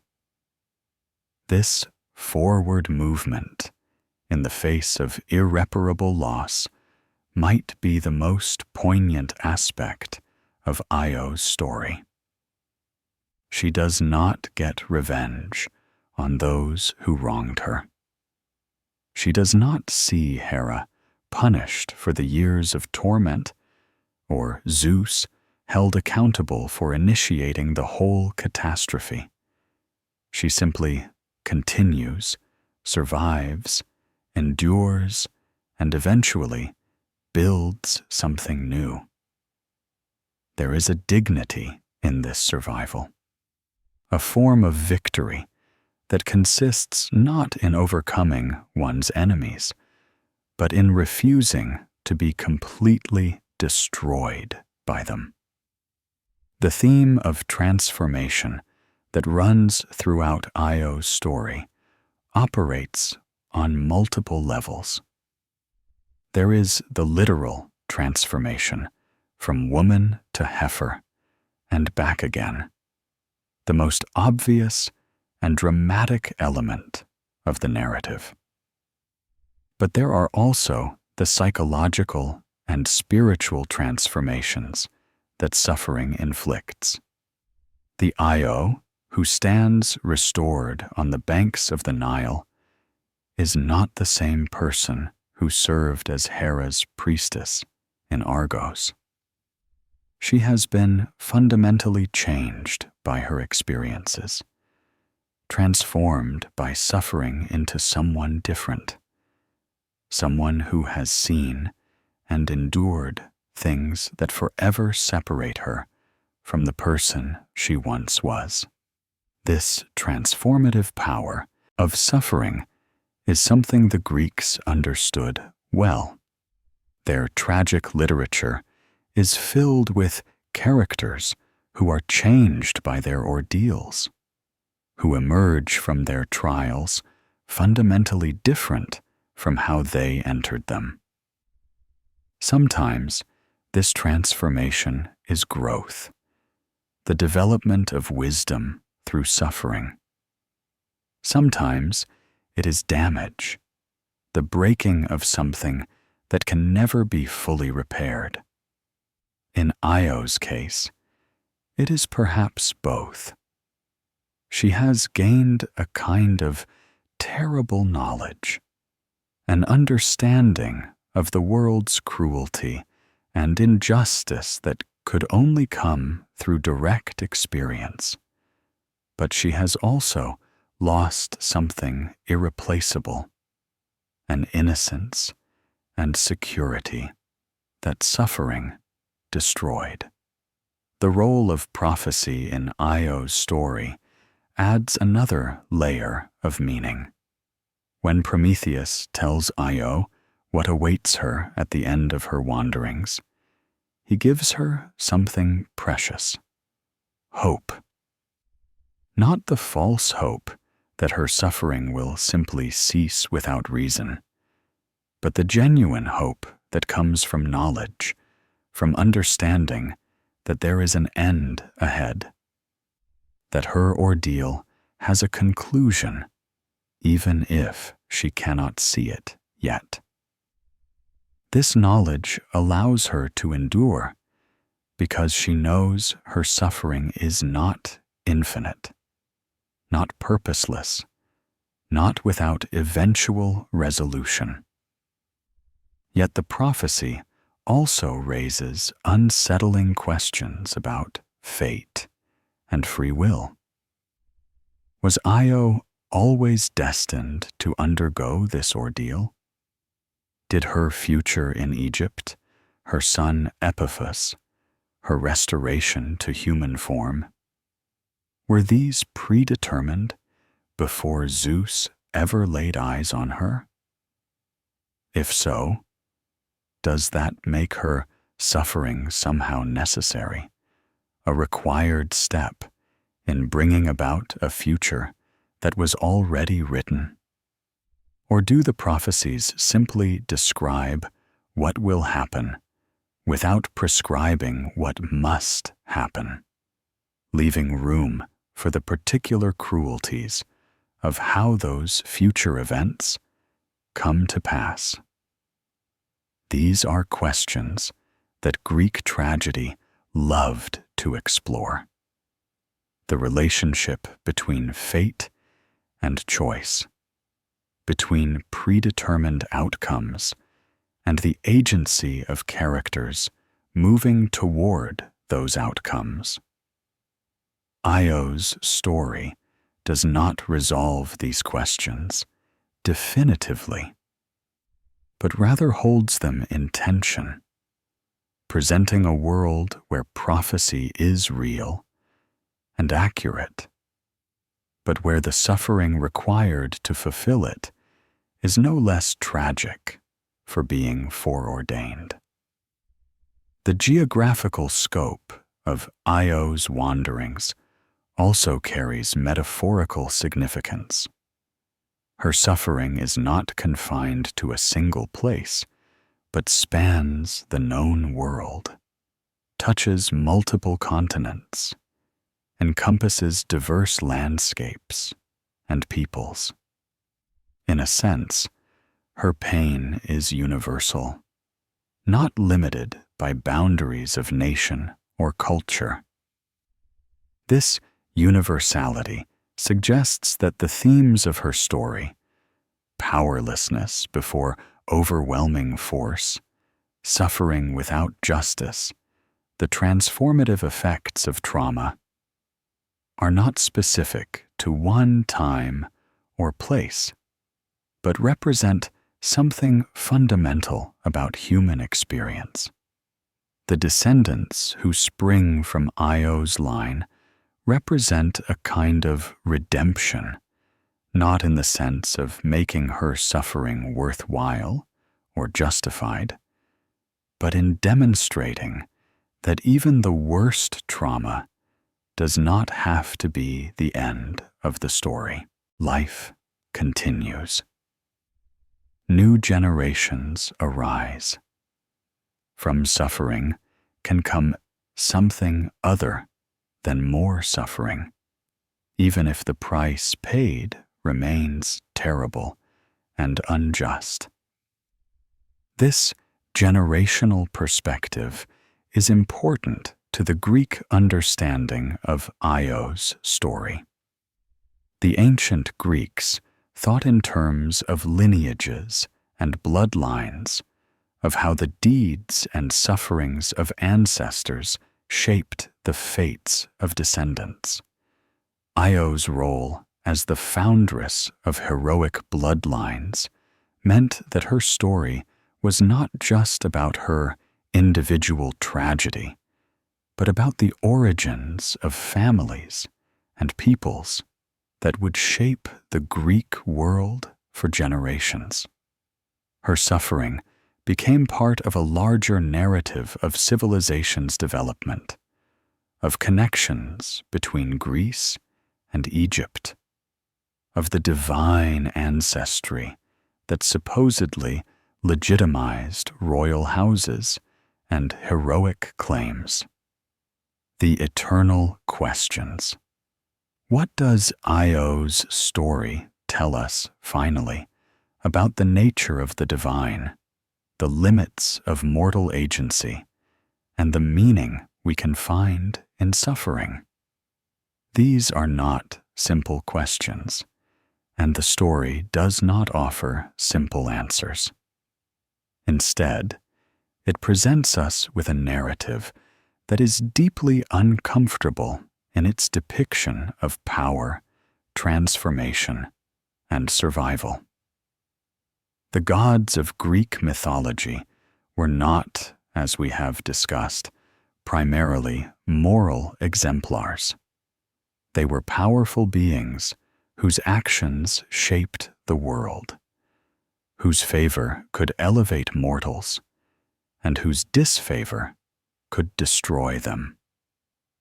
Zeus's treatment of Io and Hera's prolonged torment of her are presented as terrible, but not necessarily aberrant, as consistent with the divine nature as the Greeks understood it. The gods were to be feared and respected, not because they were just, but because they were powerful. Yet there is something in how Io's story is told that suggests moral awareness, that invites us to judge what we are witnessing, even if the characters within the story cannot or will not pass such judgment. The emphasis on Io's innocence, on her role as priestess of the very goddess who would torment her, on her desperate attempts to communicate with her family, on the years of maddened wandering. All of this creates sympathy and recognition of injustice. The story may not explicitly condemn Zeus and Hera, but it makes us feel the wrongness of what happens to Io. This emotional and moral response that the story evokes is perhaps its most important legacy. It teaches us to recognize suffering, to understand how power can be abused, to see the human cost of divine caprice. Even if the gods themselves are beyond judgment in the world of the myth, we as audience are invited to feel and to understand, to carry with us the knowledge of what was done to Io and what it cost her. The transformation of Io from human to animal raises profound questions about identity and personhood that remain relevant today. What makes us who we are? If our bodies change, but our consciousness remains, are we still ourselves? If we lose the ability to communicate, but retain our thoughts and memories, have we lost our humanity?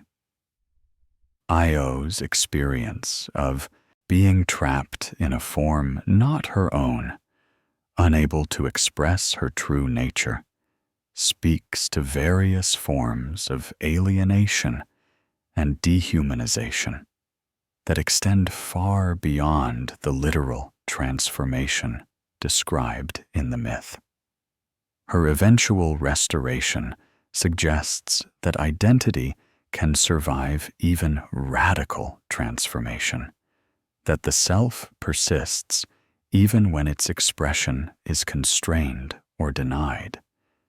But the restoration also comes too late to undo all the damage, too late to prevent years of suffering.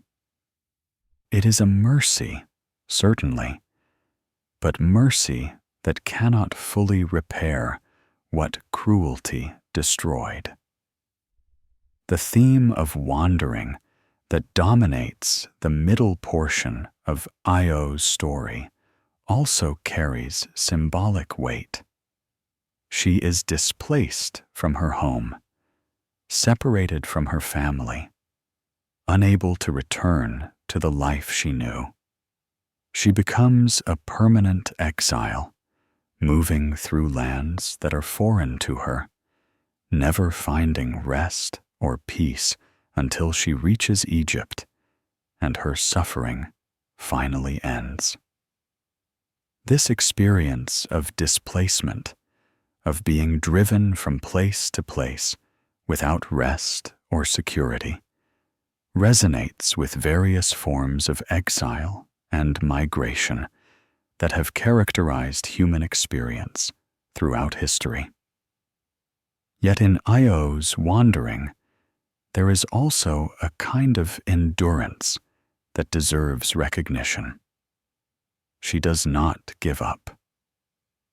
Despite the madness inflicted by the gadfly, despite the years of torment, despite every reason to succumb to despair, she continues. She survives. And in that survival, there is a form of resistance, a refusal to be completely destroyed by the forces arrayed against her. The ending of her story, with restoration and the birth of Epiphus and the establishment of a new life in Egypt, provides closure, but not necessarily consolation. Io's suffering is ended, but it is not undone. She builds something new.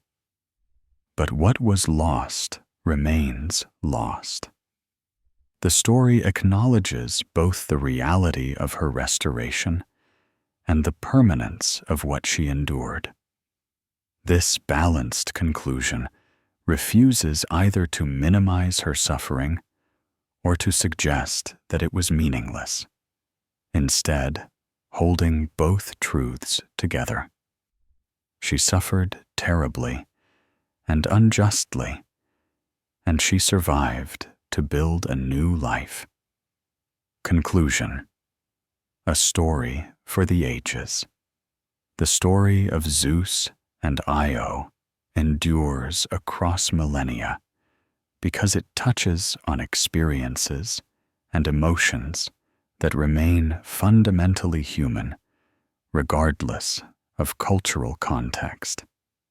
The abuse of power, the suffering of innocence, the transformative effects of trauma, the persistence of identity through radical change, the possibility of building something new after devastating loss. These themes transcend their mythological origins to speak to aspects of human experience that every culture and every generation must confront in their own ways. For the ancient Greeks, Io's story served multiple functions. It explained geographical features and place names. It provided genealogical connections between Greece and Egypt.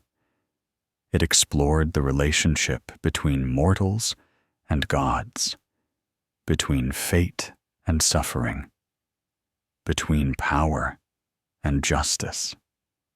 It gave dramatic form to fears about divine attention and the dangers of beauty.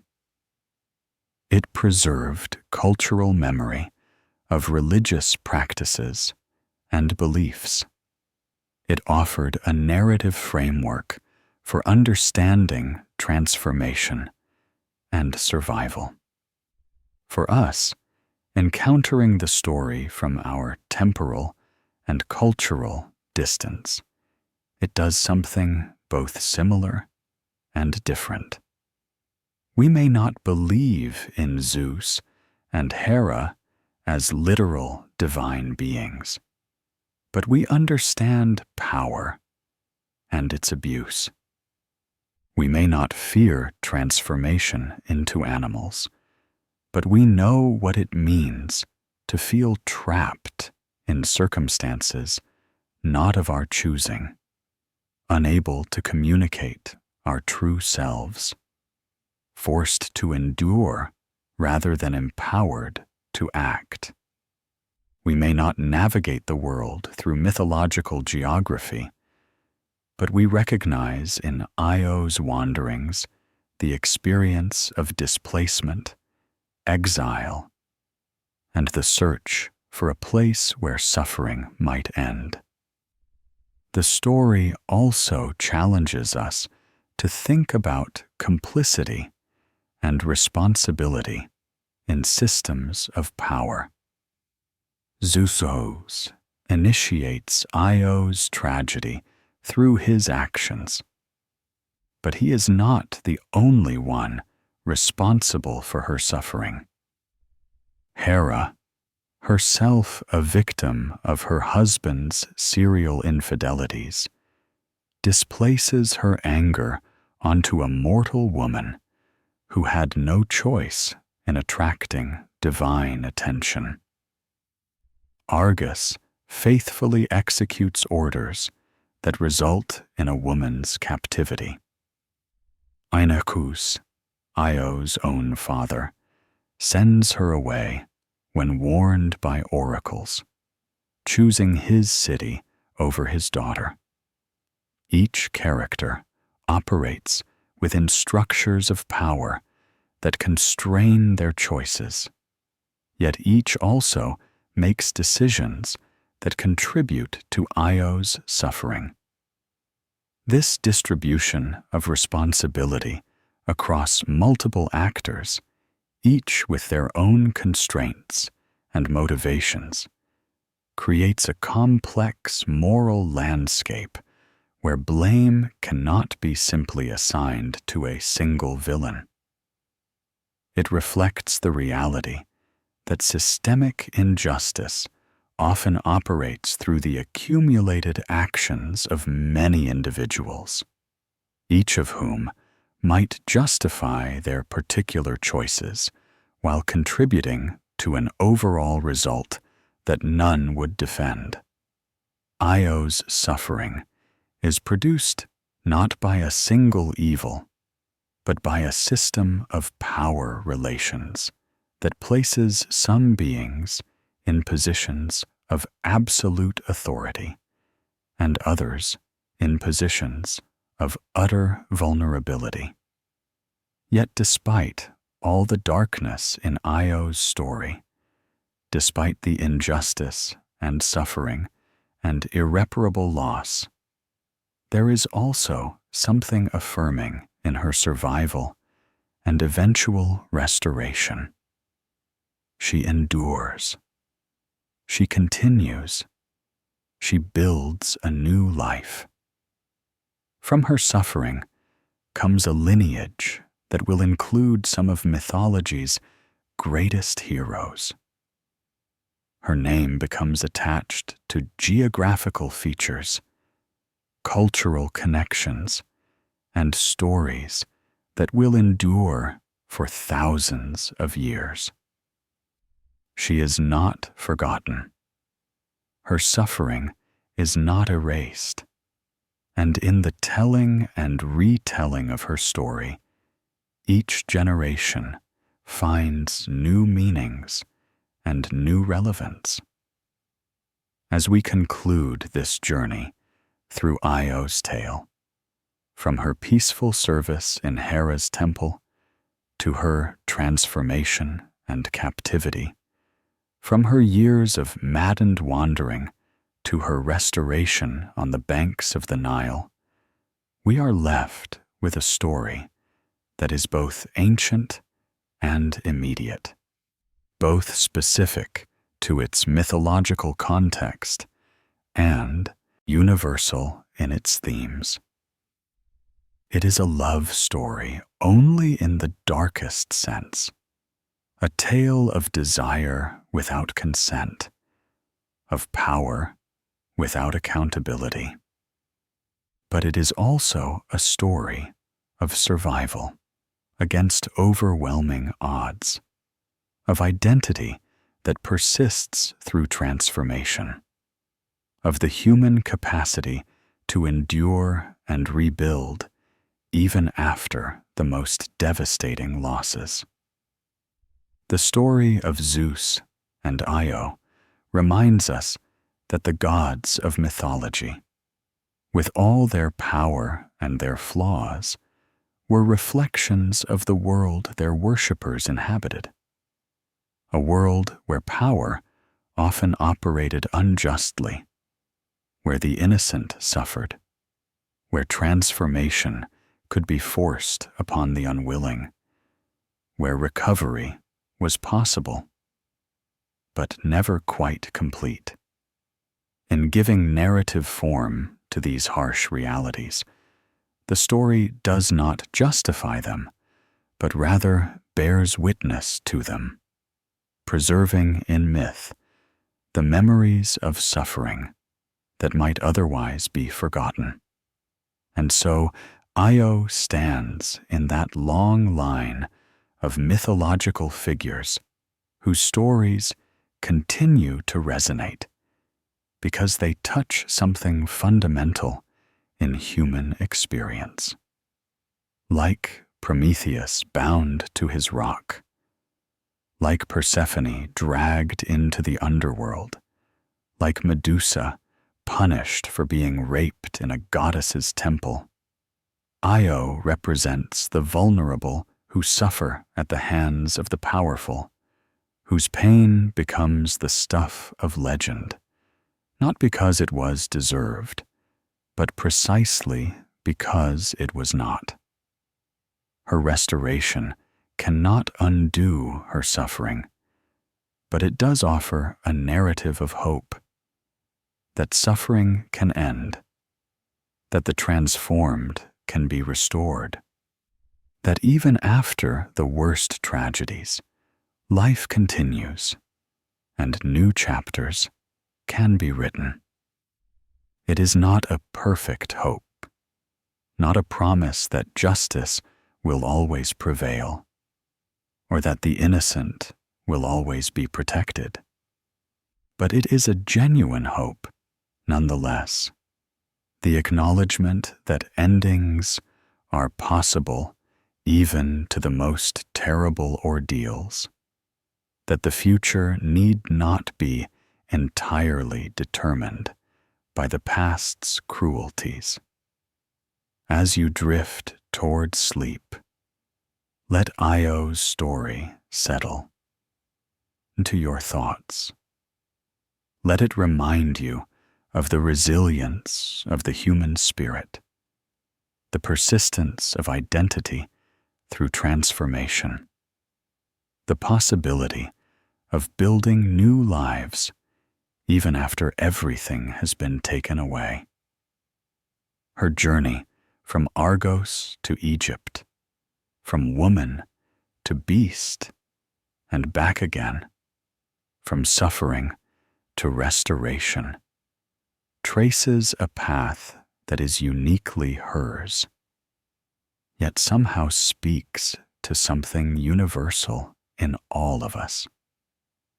If you've found this journey through ancient myth meaningful, if Io's story has touched something in you, please consider subscribing to Myths of the Night and liking this video. Your support helps us continue exploring these ancient tales and finding in them the wisdom and resonance they still hold. Share this story with others who might appreciate these deep dives into Greek mythology. And let us know in the comments which myths you'd like us to explore next. Until next time, sleep well, dream deeply, and remember that even the longest wanderings eventually find their end, even the most complete transformations do not erase the essential self. And even in mythology's darkest tales, there remains a thread of hope for restoration and renewal. Good night.